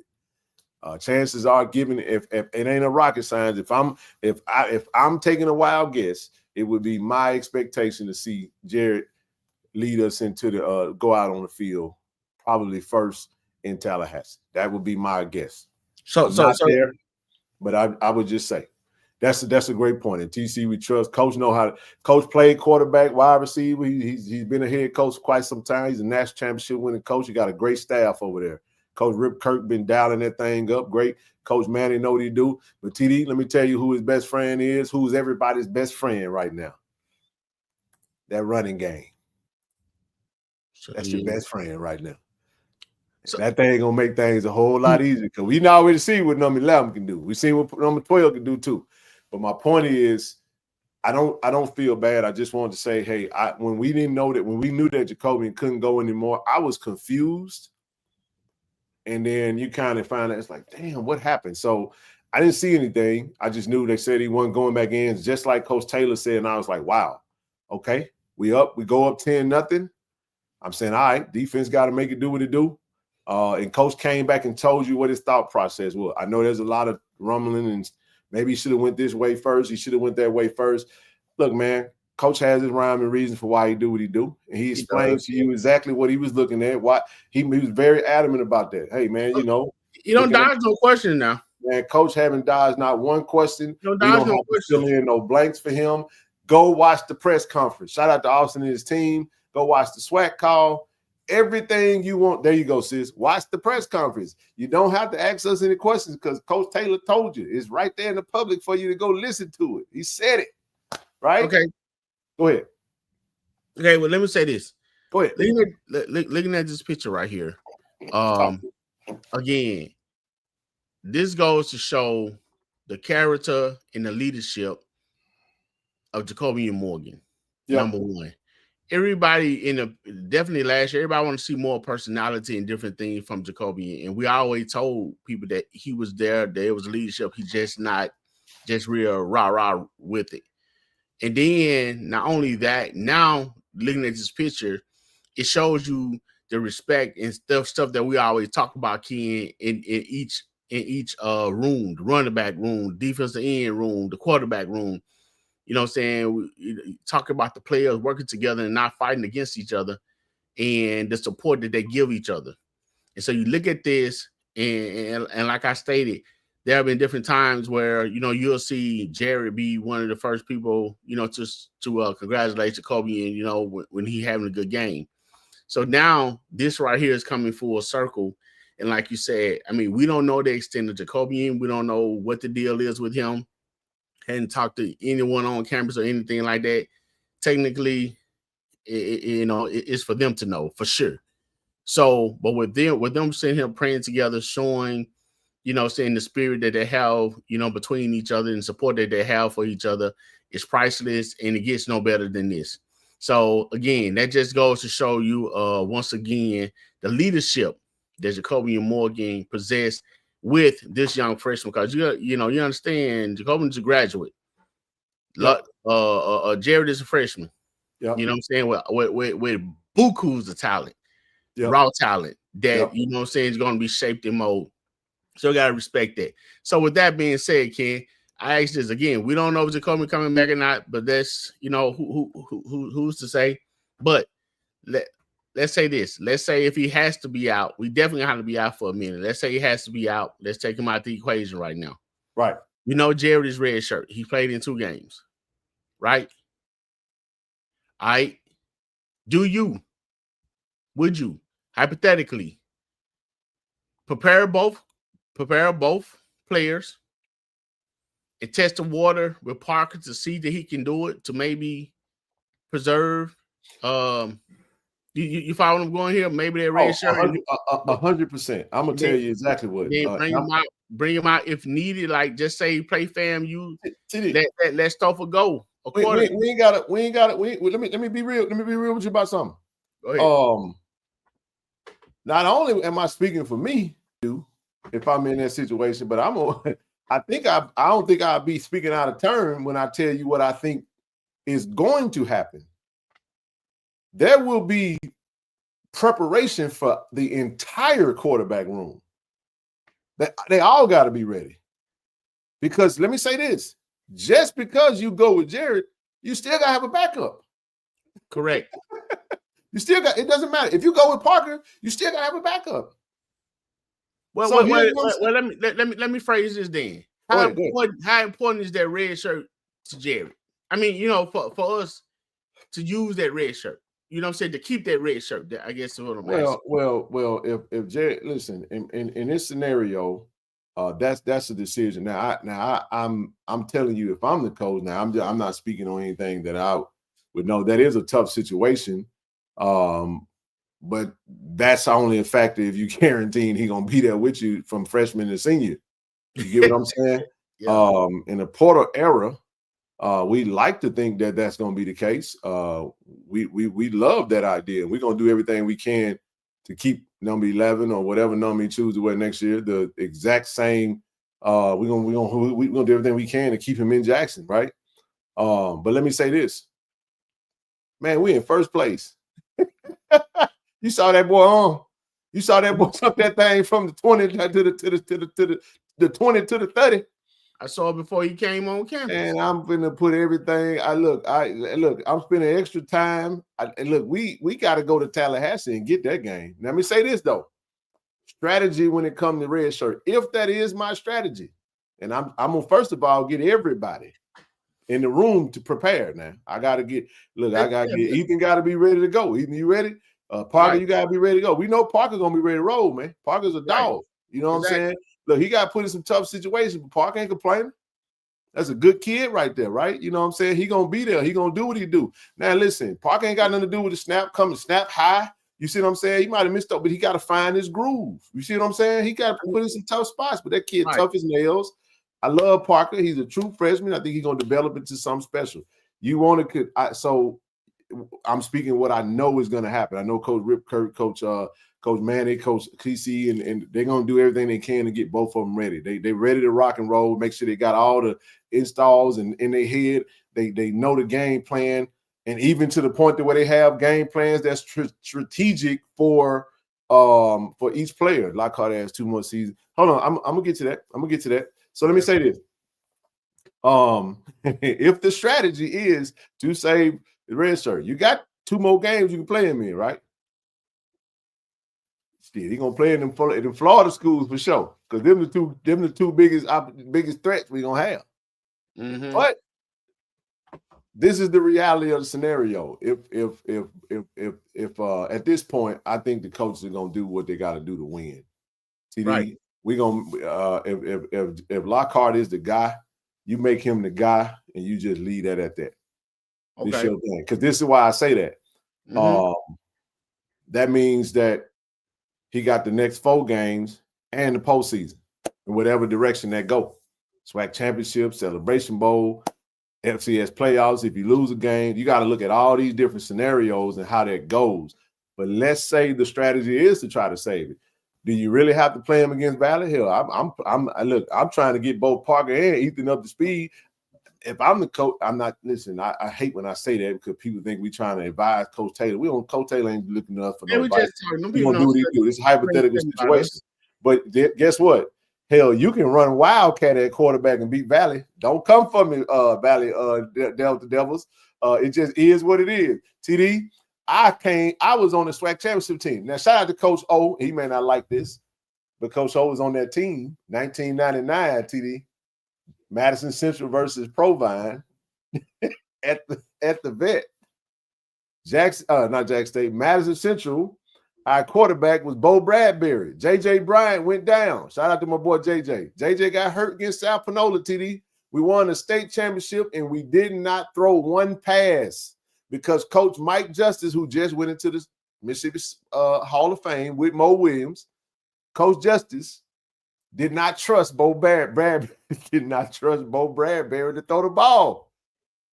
He said, what you're going to do, Bo, you're going to hike that thing and you're going to hand that thing to Sylvester Bobo Brown, who was the best running back in the state of Mississippi. Hands down. And we had Nehemiah Lucky.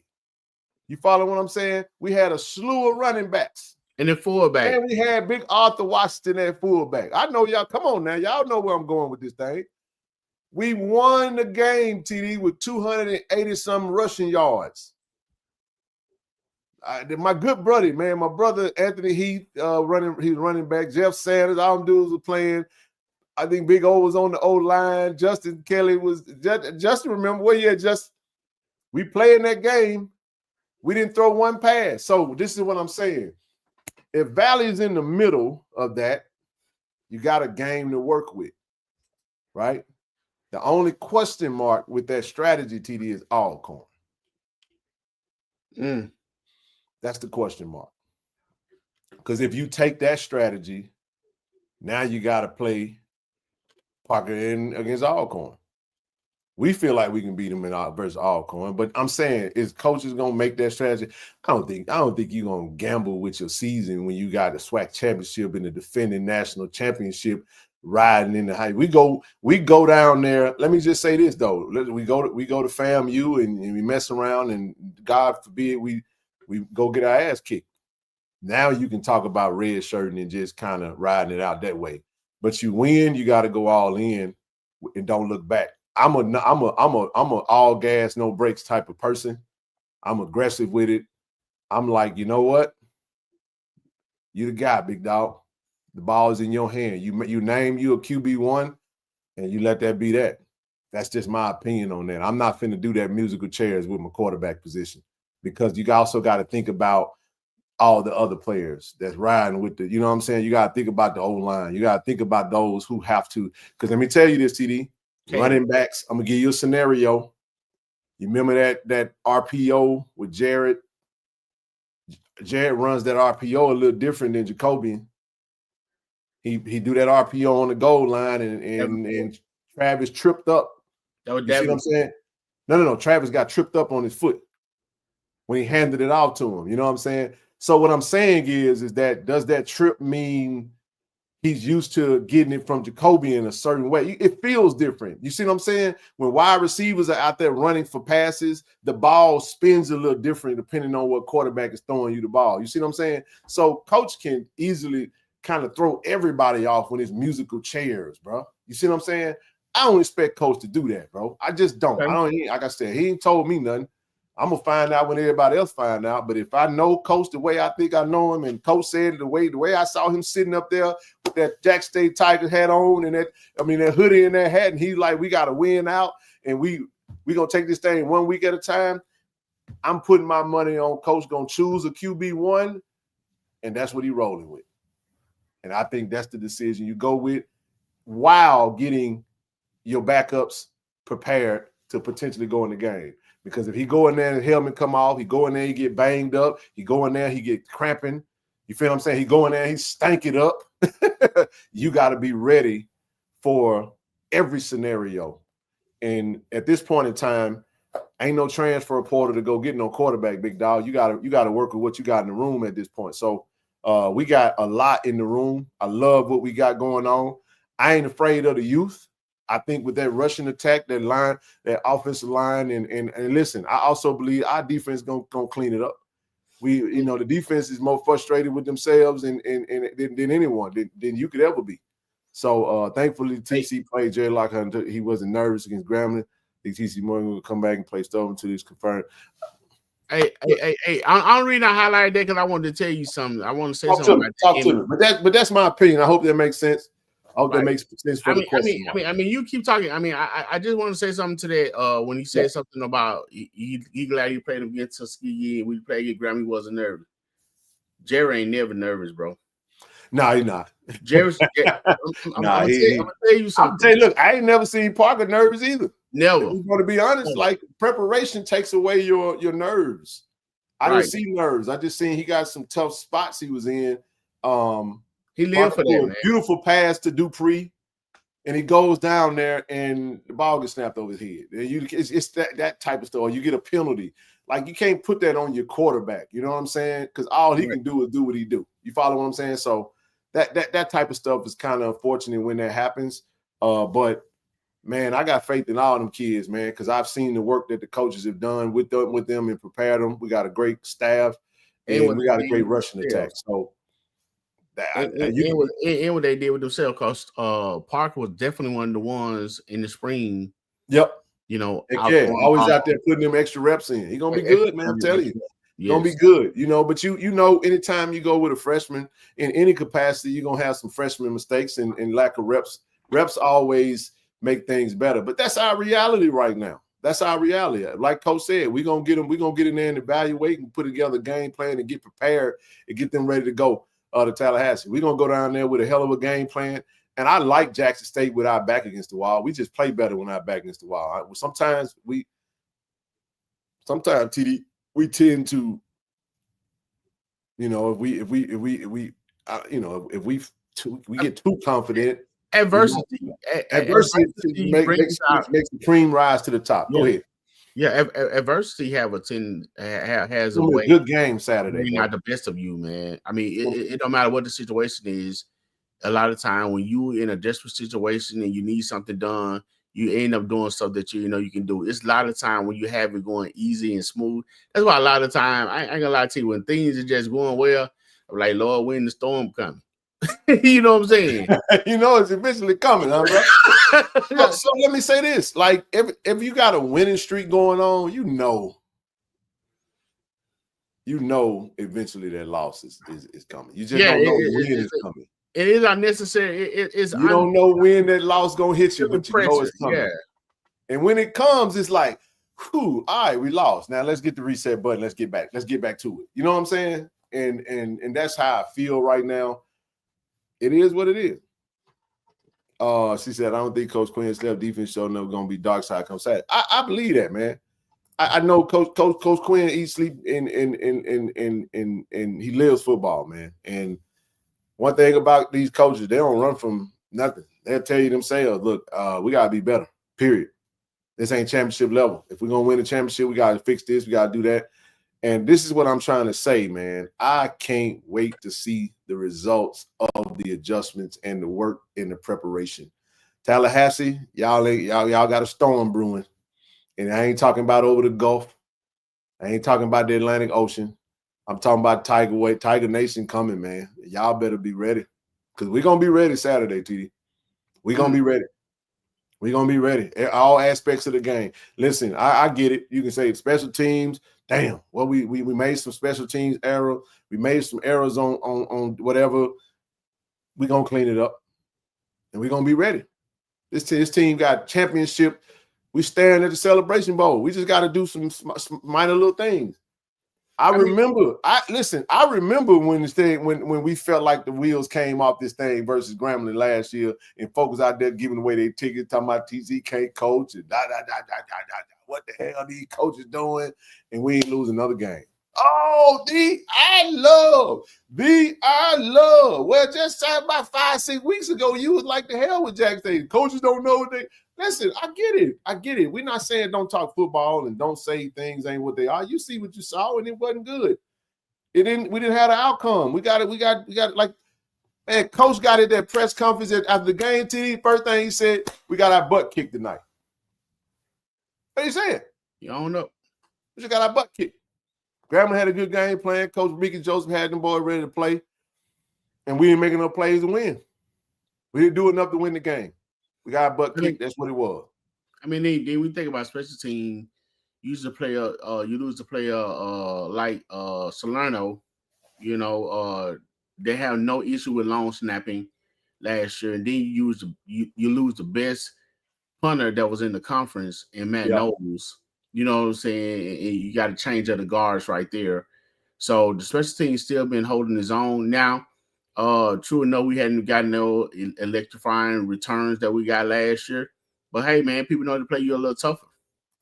You know, so but the opportunities I don't ever kick. The question, listen, my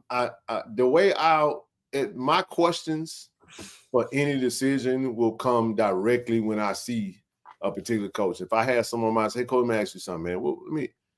What's your thoughts on this? Or what do you think about that? That's just my approach going forward. You know what I'm saying? We be around them enough to ask questions, and they show all kind of love, man, and they'll definitely, you know, talk to us. So I feel we are due on special teams. We listen. We'll clean it up. I don't feel bad, bro. I don't feel nervous. It just kind of is what it is, bro. You know what I'm saying? It is what it is, bro. Let's get back to the drawing board. Let's take it 1 week at a time. I like that approach. I don't like feeling like I don't want to be too high. I want come on, doubt me. Don't tell us that we ain't gonna do it, and go on celebrate now. So I can I can take my pen and pop that little balloon that you get what I'm saying? That's what I want. So all we focus on right now is Tallahassee. But before we get to Tallahassee, we got to talk about this game, man. 26-24, we lose to Grambling. Hey, man, listen, I do feel this way, but I'm not one that I don't like to make excuses or say woulda, coulda, shoulda.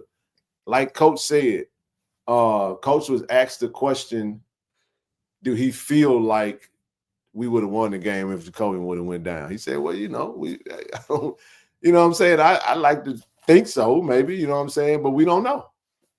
We scored on the first drive. He was 3 for 6 for 67 yards. I think we would have been fine. If you know, I think it would have been probably a relatively easy game. But let me say this though. Standing on that sideline, TD, you vouch for me and tell me if I'm, and maybe those that are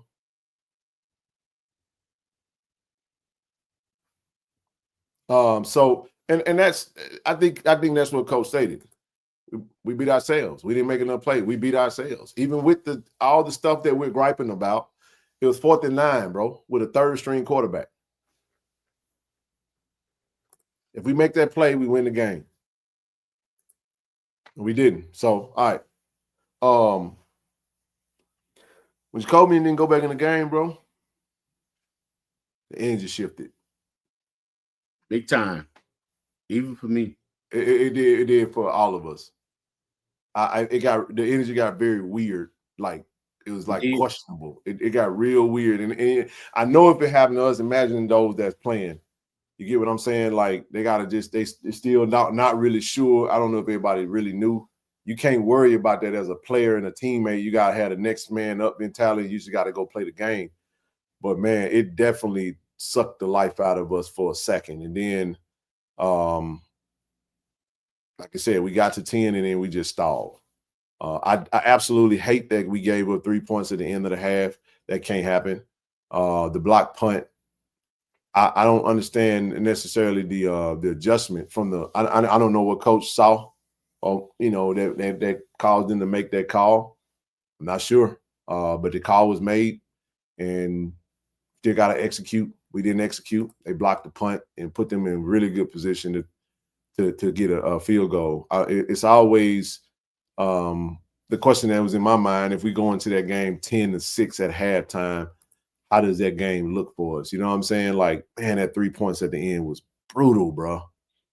It definitely shouldn't have been 10-9. We just got to kick that thing on down the field and go into the half 10-6. You know what I'm saying? Yeah. We definitely that. Y'all heard what our coach had to say. If you didn't hear it, I'm gonna play it for you again. I'm gonna say this again. This is the mentality of our head coach and the staff and the players. Make no mistake about it. We're not having a pity party over here. We Jackson State, so we got to get ready to go. Fam is not going to let up on us. We got to be ready come this weekend at 6 o'clock, ready to go, and we will be. Thank you. I appreciate. Shout out to Austin and his team for putting that. I grabbed that little snippet because that sound bite, it said everything. That's the Jackson State address. Ain't no pity party over here. We Jackson State. The expectation is to win. We will be prepared. FAMU not gonna let up on us, and we're gonna go to Tallahassee and we're gonna be ready to play. I don't know what else to say. I ain't gonna spend too much time talking about woulda, coulda, shoulda. Y'all saw the game. Y'all saw what happened. We can talk about it. It is what it is. That's what he had to say. If you didn't watch the press conference, please go to Go JSU Tigers Facebook, Instagram, but definitely YouTube. Subscribe, follow, watch the interviews. Hit the like button. Austin got the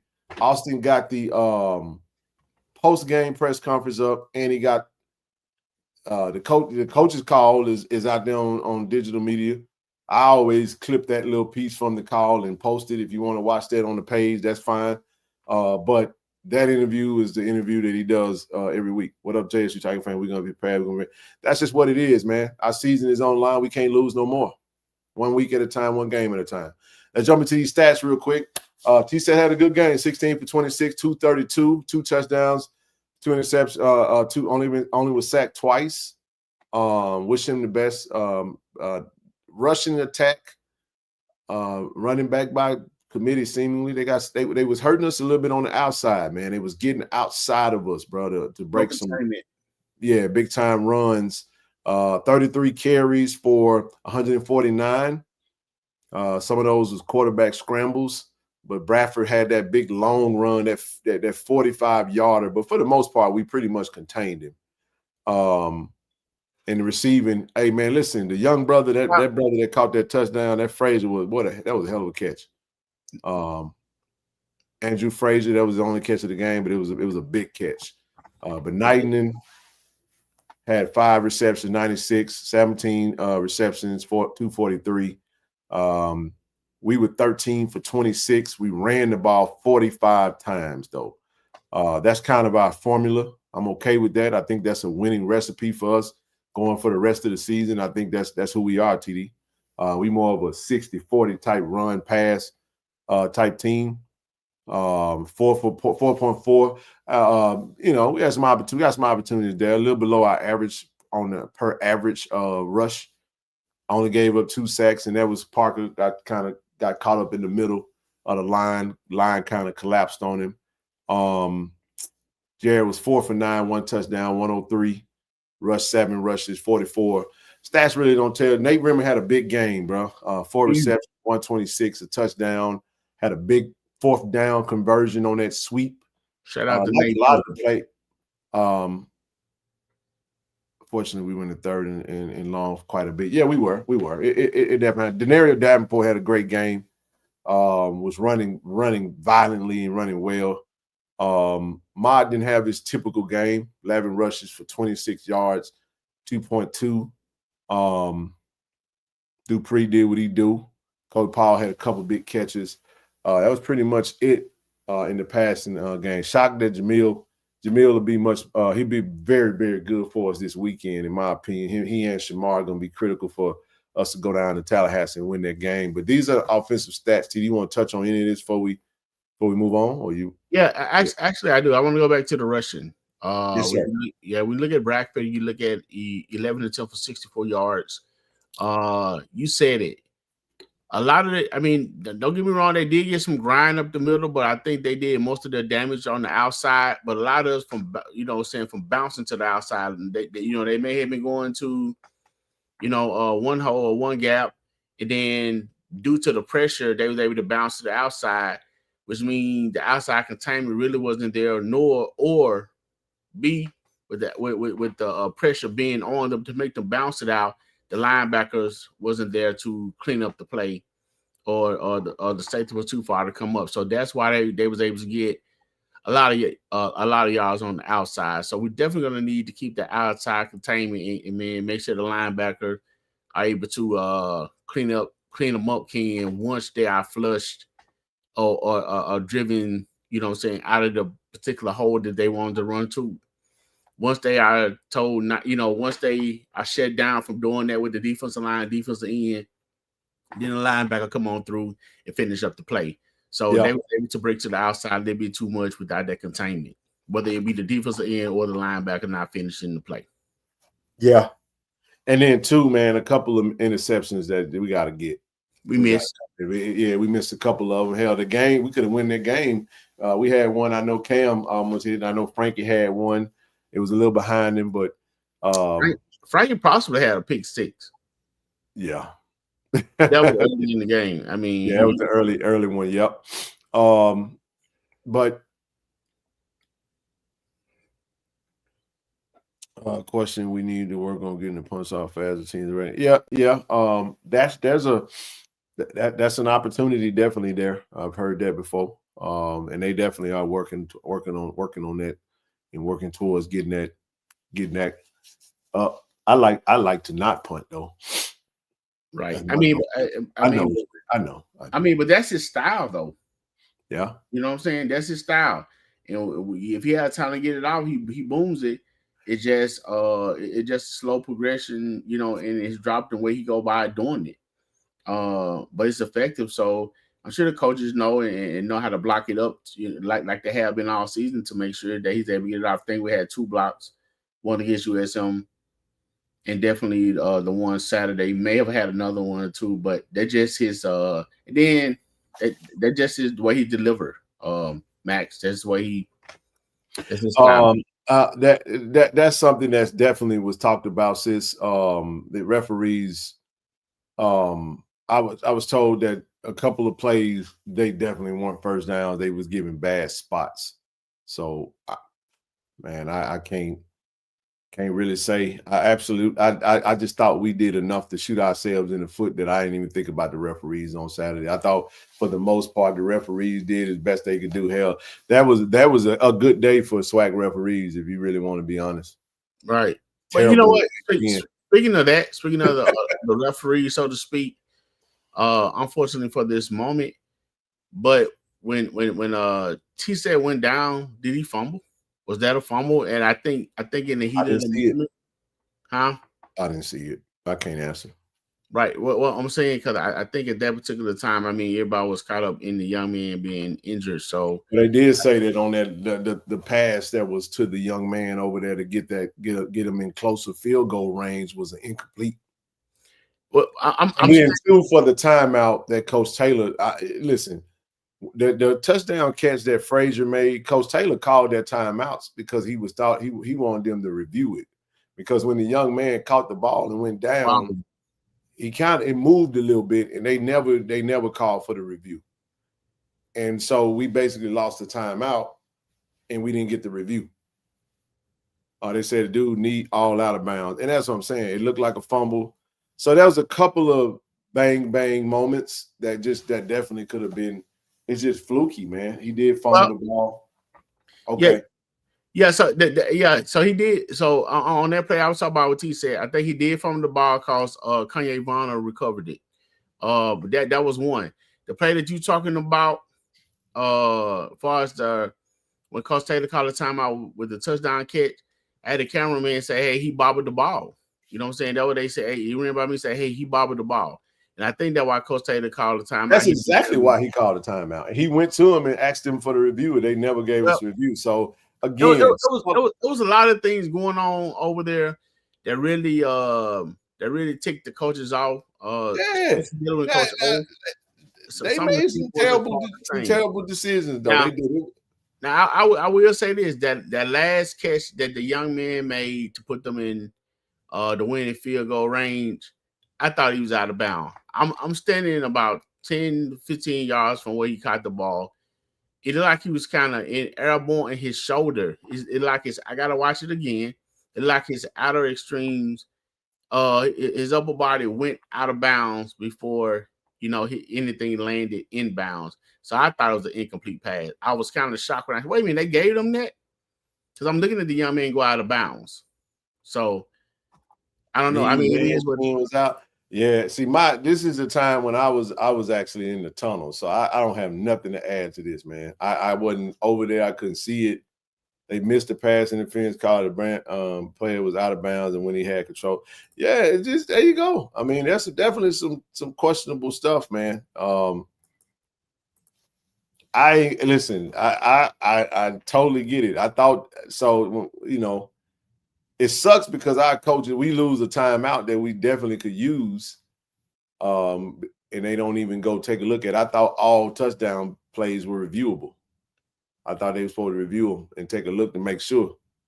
I don't think we had a review in that game. No, they didn't.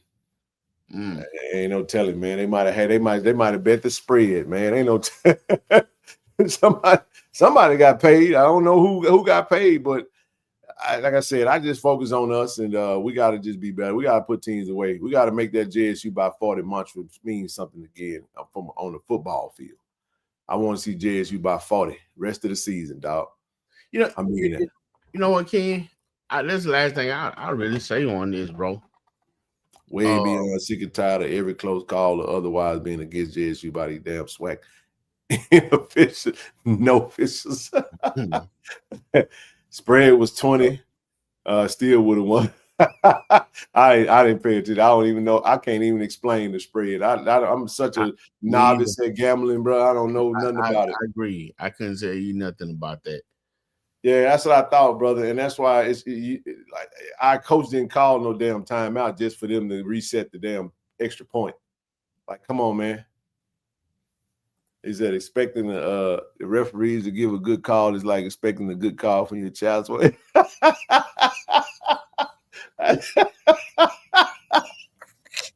What? Why would he? Whoa, Max, what's happening, bro? Oh boy, right. Hey, it was janky, man. My dude, my boy hit me up, man. Shout out to my brother, man, my swag partner, my swag referee, OG. Appreciate you for checking on me, bro. He said he gonna see us in Tallahassee, man. Listen, dog. Listen, bro. I need y'all to be on y'all A game in Tallahassee, bro. I don't need no bull junk.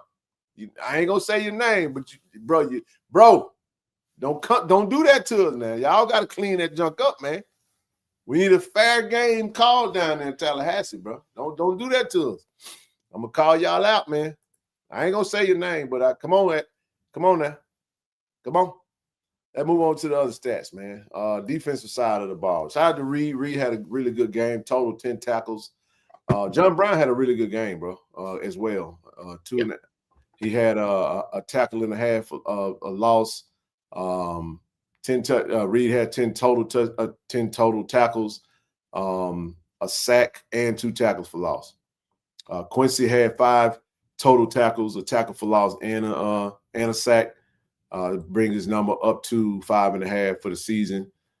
Just like I said, just win. Don't let the refs determine the game. First 2 drives got off to such a good start. Yeah, and then your quarterback go down, all of a sudden, damn wheels come off the damn thing. But nah, man, it was a good game, man. Shout out to the kind of all over the board. I want to touch on this before we move on to the team stats, and then we're gonna pretty much be done. Yeah, that what I was about to speak on before you even went to it. So a good segue. I want to say this, Ken. You mentioned earlier, and I know you said it. The coaches call the plays, and it's up for the players to execute, and that is 100% true. And if the players don't execute, it can make it seem like the coaches are off script with with what they're doing. But you got to know the game, understand. How they both go together. Yep. What I'm saying. With that being said, I'm definitely our defense.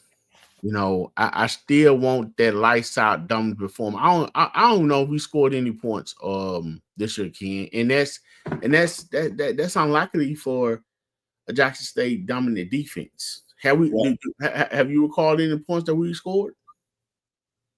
Not yet. No picks, no fumbles returned for a touchdown that I know of. You know what I'm saying? We talk about a dominating defense, and Quincy would have had one against Body if he didn't slip down. If he didn't slip down, exactly. That was definitely a pick 6. But go ahead. So they were saying a dominating defense take pride in scoring and stop you from scoring in a tough situation, whether it's 4th and 1 or 4th and goal or 1st and goal, shutting you down from scoring. That's when you talking about dominating. I know we have the quality of players definitely to do that, and is going into the latter part of the season where everything count is for all the marbles. It's time for that dominant defense that been talked about all year, all spring and all summer to really come out, Ken. You know what I'm saying? We need to see that right now. Going into FAMU, definitely we've seen bits and pieces, shades here and there, but not that total effort. Phil Me Jones, absolutely the players are taught, and they're taught well. I mean, I just think that was just I thought that he was getting ready to turn around, and he just, young player, in great position. All he had to do was turn around. And we got tacticians, man, and coaches that teach technique, especially Coach Mario, big on technique, man. So heck yeah, they're taught to know what all in the player is. Without question, they are. Tirelessly. I just think that we see this in the NFL at times where guys are playing at the highest level. It's bang, bang. You're running, you're trying. Man, I'm telling y'all, bro, cornerback is the hardest position in the world, bro, to play. Because it's so difficult for the defenders to have to, because all the rules favor the offensive player. You know what I'm saying? So yes, he does. I just think that in that moment he was in good position. I didn't think that it was really. I didn't think he was really impeding much. But if you're gonna call that, then you got to call the pass interference on our side too, because they definitely didn't call that pass interference. Oh yeah, Coach O let him have it too. Because Coach even went down. Coach O went down there and asked him, said, "Man, what'd you see?"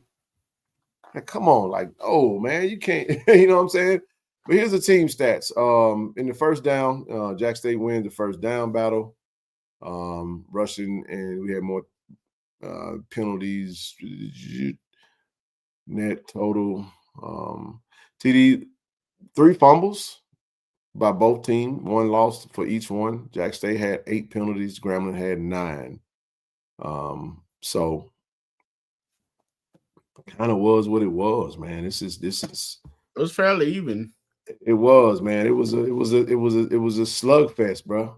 It was a lot of adversity in that game, a lot of emotion. It was emotional roller coasters in that game.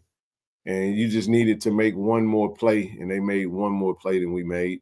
I tell you what, this the most physical or complete team out of all the games I watched. I seen the Grambling. They was up for this game, and unfortunately, we lost our QB1. Before the second drive even happened. So you talking about, what I'm saying, maybe 3-4 minutes into the game, and let's be real, that was the difference right there. And with that, it gave them a lot more momentum that they probably would have had because we would have sucked the air out of, continuing to score. Shout out to Parker and Jerry for coming in and doing their thing, man. But you coming off the bench, hadn't played much, during the season. So I think they did a great job in what they did. Again, that was the difference. That's the most physical that I seen, and most energetic that I seen any Grambling game that I this year. They always do that. That's their Super Bowl.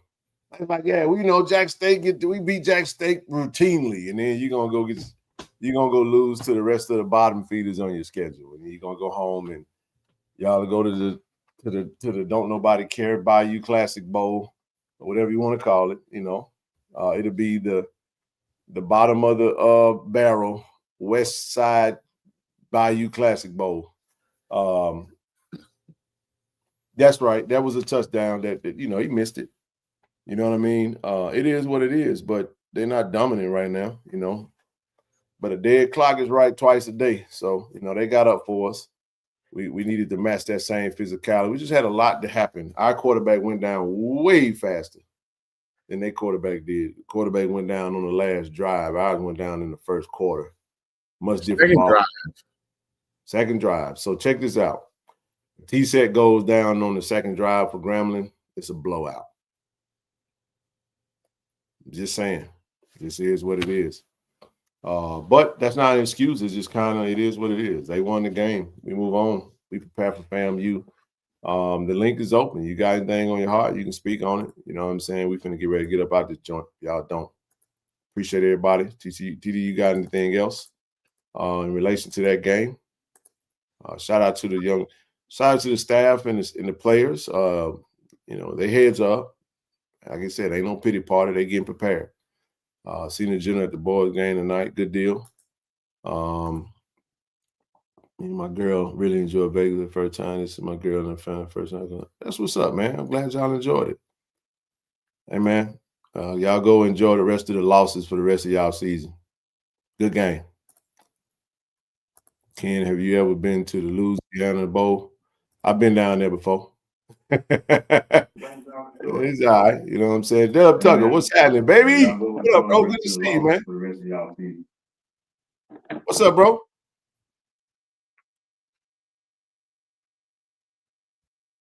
Well, you got a major delay. You know what I'm saying? Dub Tucker, what's happening?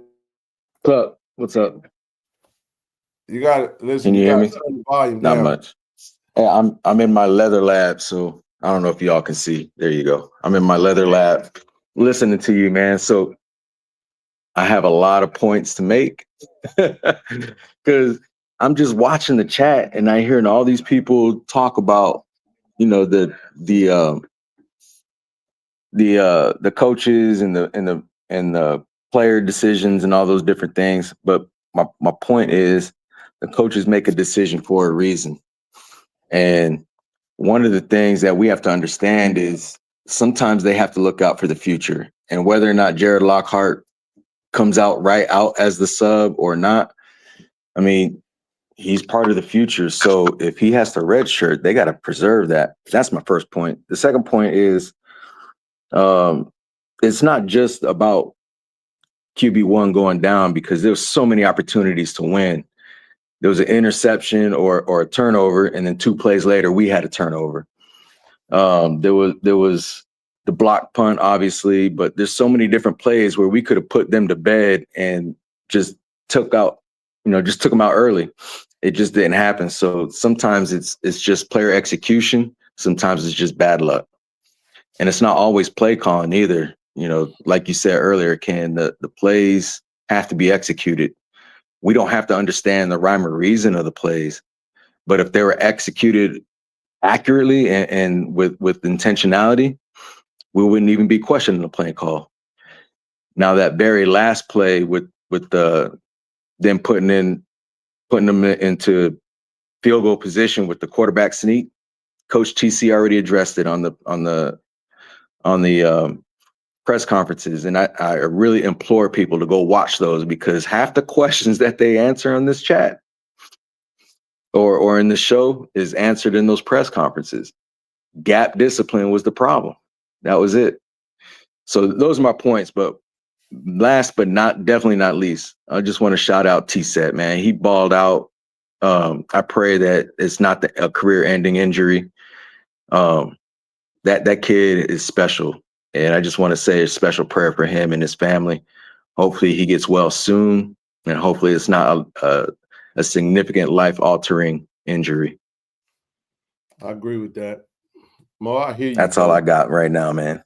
I appreciate you, Dub Tucker. Man, let me say this, man. I have nothing to add for a coach making a decision on how they choose to play their roster. That's the coach's decision. Thanks. Agree or disagree. I don't have nothing on it. I'm just whatever he decided to do is his program. It is what it is. You don't know what conversations have been had. You don't know how that goes. Yeah. Yeah, it doesn't. Man, I ain't got no football team, and I ain't got to make the decisions Coach Haley got to make, man. You know what I'm saying? Like, it's tough, bro. You got to make decisions, man. And he made the decision. He said, look, we needed a spark. And he went to him. Just that simple. And it was what it was. You know what I'm saying? Like, in the end, he put him in there. We came back. It was 4th and 9. We didn't make the play. Ball game over. Man, when I end this show, man, I don't give a flying flip about Grambling in that game no more. I'm on to Tallahassee, bro, because that game is never going to change. It's cemented. It can't change. So I ain't giving no more emotions to it. It is what it is. You know what I'm saying? Call us granddaddy of them all. I don't give a damn. Grambling is ass this year, bro. We lost to a team. We had a lot of emotional things to transpire in that game. We still the top dog. And we're going to prove that. So now we just got to go prove it to ourselves now. You see what I'm saying? We got the roster. We got the staff. We got everything we need. This is why you recruit. This is why you have a collective to try to keep the best talent in the building. You get what I'm saying? This is why it's in place. And now you're going to see it happen. You don't, everybody can ride high TD when we winning and kicking back everybody in the teeth. As soon as you get a little adversity, what is Weez gonna do? You just put your lunch, you grab your lunch pail, man, get your hard hat, and you go do the work. You get after it. You make your weaknesses become your strengths. Whatever our weaknesses are, however you finish dissecting it, we can address it. But some of that stuff you can't really address if it's it'll be addressed. Just let it be what it is. We got to do our part, though. Pull up to Tallahassee.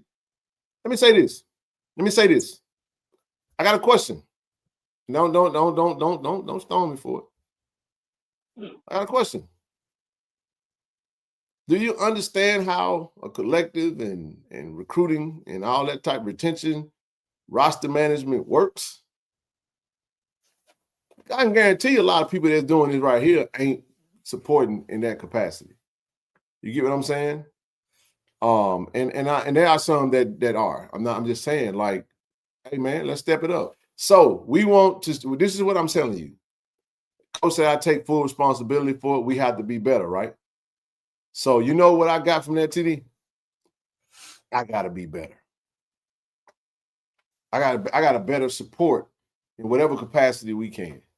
I have to be better. I gotta be a better fan. I gotta be a better whatever. You get what I'm saying? Fans, let's be better. Pull up to Tallahassee, man, and let's make sure that we are there, we loud, and we supporting these Tigers, man. Let's do what we got to do. Brother Pacifico, man, I ain't seen you in a minute, man. How you been, bro? What's going on, fellas? What's going on? What's up, baby? Man? I just got one thing. Did y'all see what happened when before the punt got blocked? What part? The three linemen, the three guys that normally in front of Beza that helps protect him, they shifted. Yeah, they did.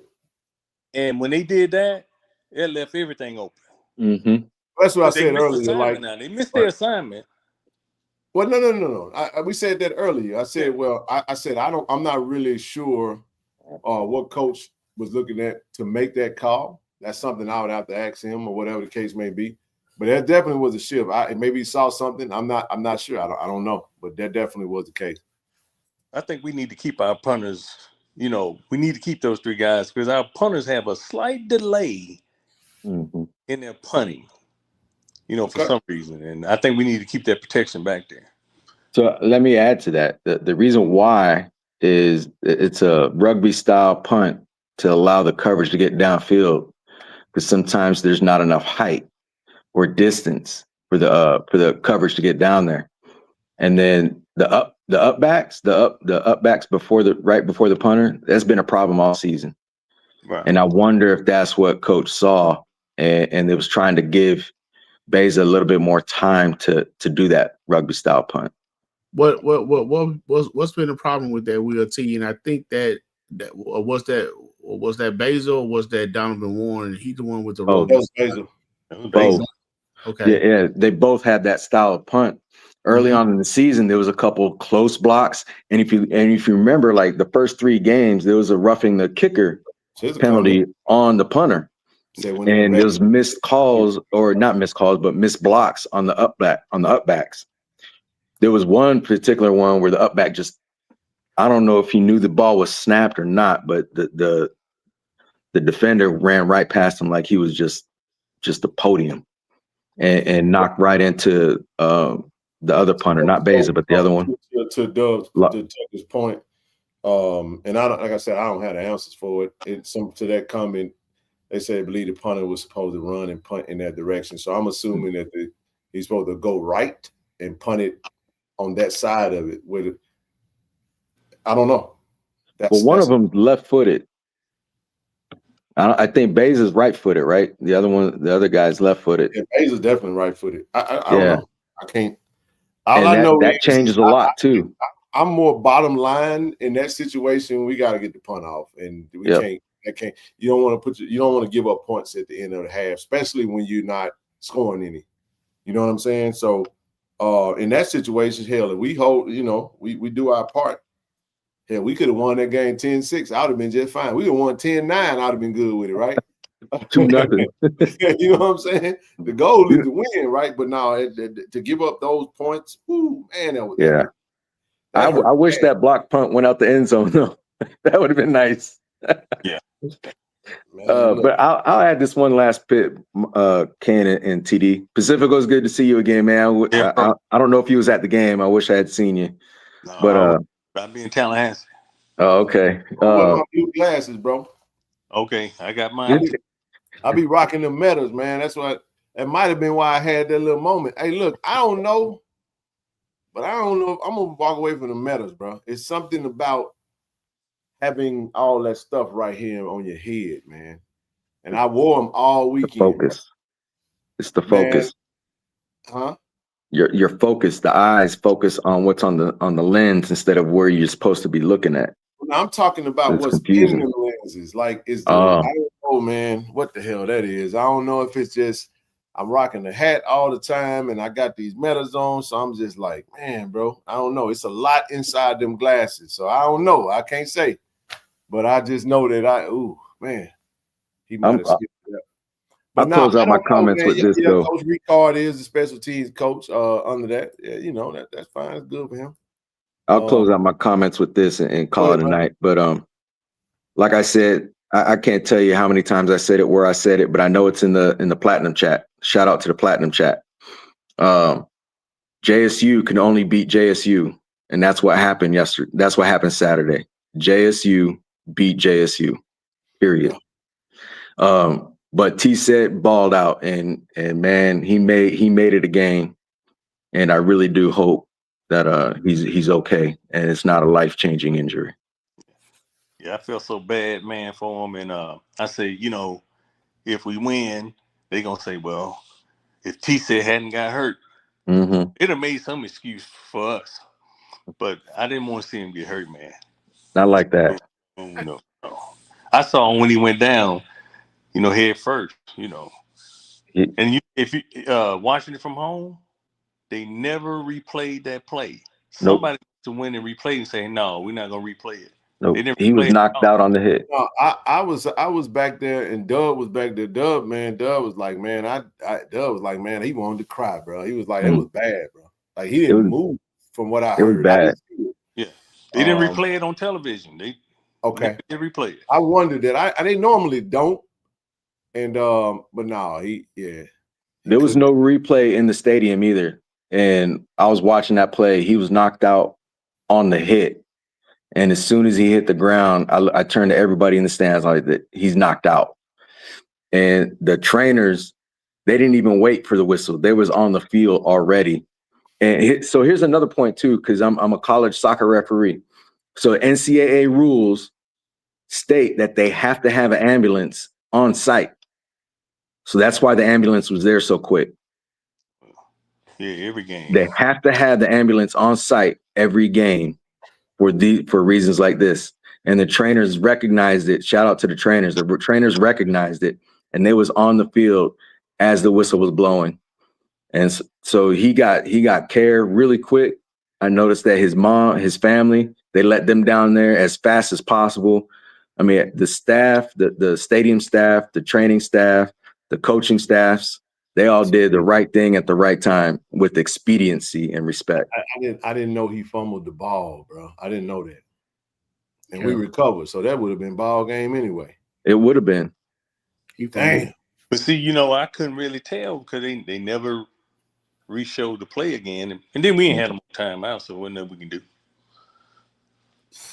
Good question. Anything else? But it's below 2 minutes, and I think there's supposed to be a replay or video review on any suspected turnover. So it's neither here nor there. But we got to sell it, though. We have to sell it. And, if you think you got the fumble, you got to sell that thing. Yeah. Well, with a man laying on the ground, I don't know. I think that might have been the last thing on anybody's mind. Yeah. Right. Man, and then I don't, like I said, man, I don't, I said, why is it so easy? But how we supposed to know, man? We watching the games just like you watch. You know what I mean? Like, but I'm gonna say this before I go. PNG won because that crowd, man, that festivities they done, and I think we're gonna be playing that game for some years. I don't think we're gonna skip Grambling anymore. We may not be a conference game, but PNG won on that one. I think Grambling gonna be a conference game again next year. I don't care where we play them at. We're gonna get them. You know what I mean? Like like I said it in the pregame Saturday. I was like, unless we go have one of these weird, goofy games that we have, we do weird stuff against Grambling, we ought to win this game pretty easily. Right. That's my thought process. And just like that, just the flukiness of playing Grambling, Jacobian leaves the game, and it's like, wait, what just happened? What's going on right now? And it's like, wait a minute, what? But anyway, no excuse. They beat us. They kicked our butts. They win. I wouldn't say they kicked out, but they won the game. I'm saying it, and I'm just saying it Coach TC. I'm just saying it because Coach said they kicked our butts. Y'all won. All right, whatever. Congratulations for your Super Bowl for the season, dog. It's all right. We know who. Man said Ace Boogie said, man, you smoking Ace Boogie too, because I guarantee you, Prairie View ain't gonna be in no celebration bowl. Don't count your eggs before they hatch, brother. I like that you put it out there. Keep talking. I need y'all to keep putting it in the atmosphere that Jack State ain't gonna win. That gets the people going. I like that. When you was going through those scenarios earlier, Ken, about who would host the game, if we had the exact same record with Prairie View, the same loss sequence, our FCS ranking comes into play. Yeah, it does. It will. It will. It will. I tell you, man. And even with the Delaware State game, they still got to play state. They still got to play South Carolina State at the end of the game. That's going to be a determining factor for them. South Carolina State, Delaware State played the last game of the season. So, and because they ain't got no they ain't got no championship game. Come back and talk to me when Prairie View get kicked in the mouth by Alabama State. They got to play Alabama State and Alabama A&M. We'll see what happens. You never know. They could lose both of those games back to back. Then what? Yeah. Then Texas Southern sitting up top, and then it all changes. We don't know. We don't know. So anyway, fellas, that's all we got, man. I'm ready to flush this thing. Get on. We'll be talking about FAMU on Wednesday, and then we'll see y'all down in Tallahassee. All right. Yeah. All right. Good night, everybody. Appreciate y'all for pulling up, bro. All right. Good night, Will T. Go Broncos, baby. Man, the Broncos whooped the Cowboys behind yesterday. And that was a beatdown. I gotta tell you, right? Hey, man, Bo Nix look good, though, man. I'm jelly, man. The Raiders suck, and Bo Nix look pretty good.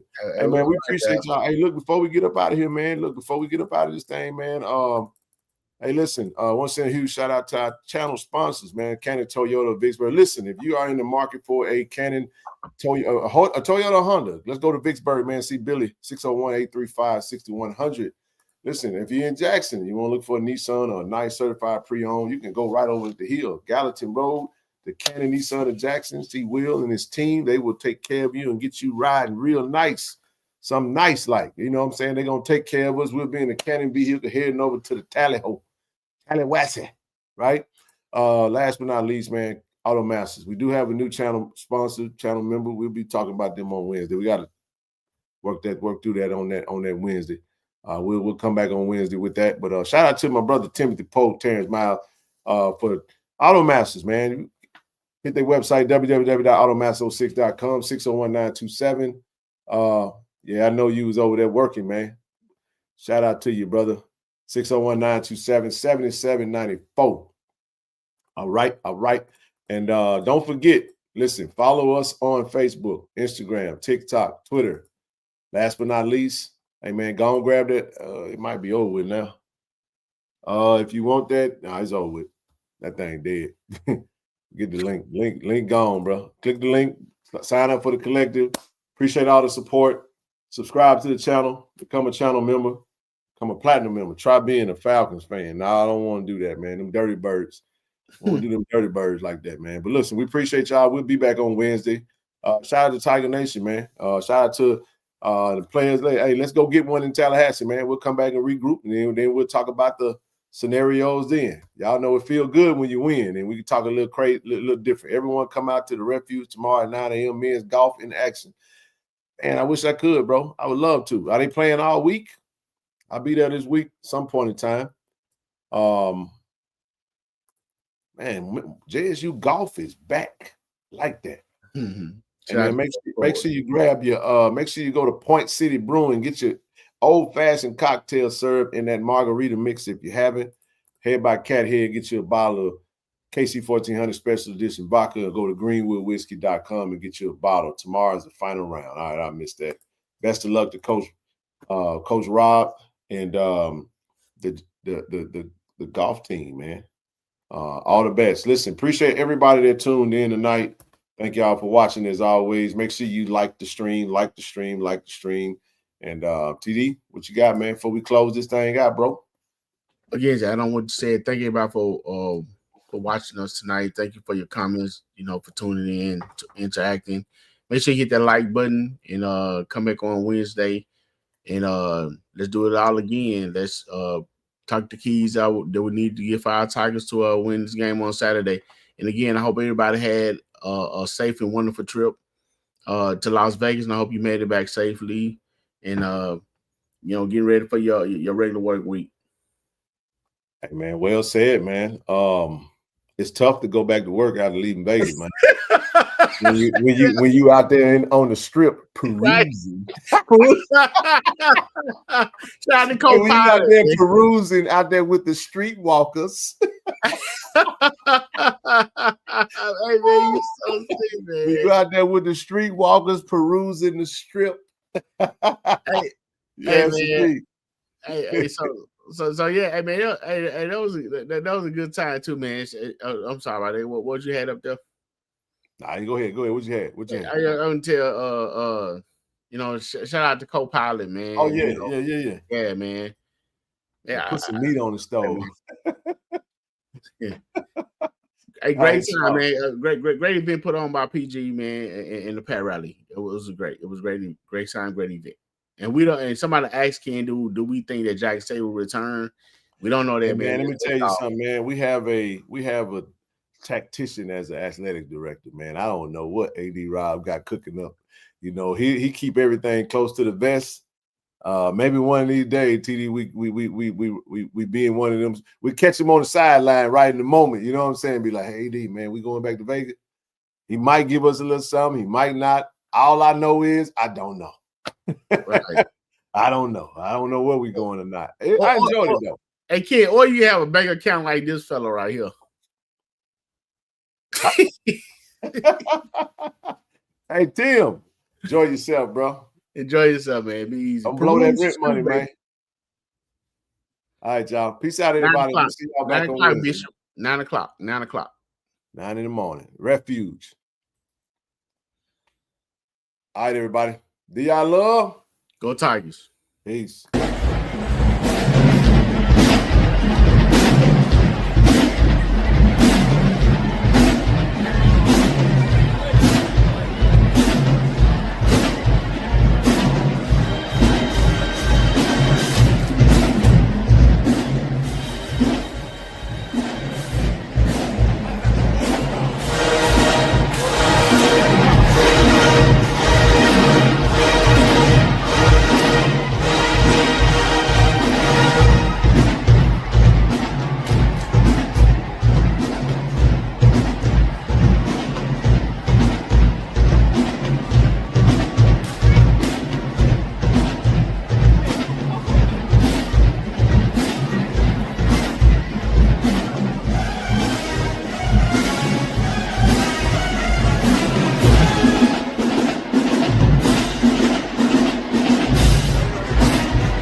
On the field, we bring the energy. Ready to go!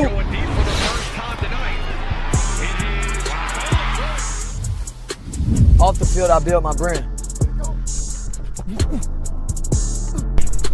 At Jackson State, we make it happen. Stats tell one story, my brand tells another. This is Jackson State. This is family. This is the KC-1400 Collective. Tiger Nation, we need each of you to join the movement. Be the team behind the team. Support our NIL collective. Get signed up today. Visit www.KC1400collective.com. Be our love. Go Tigers.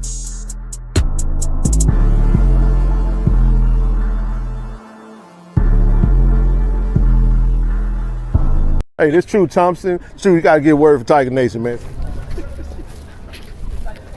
I love y'all. Tiger Nation. Do y'all love? Go Tigers, baby. Appreciate you.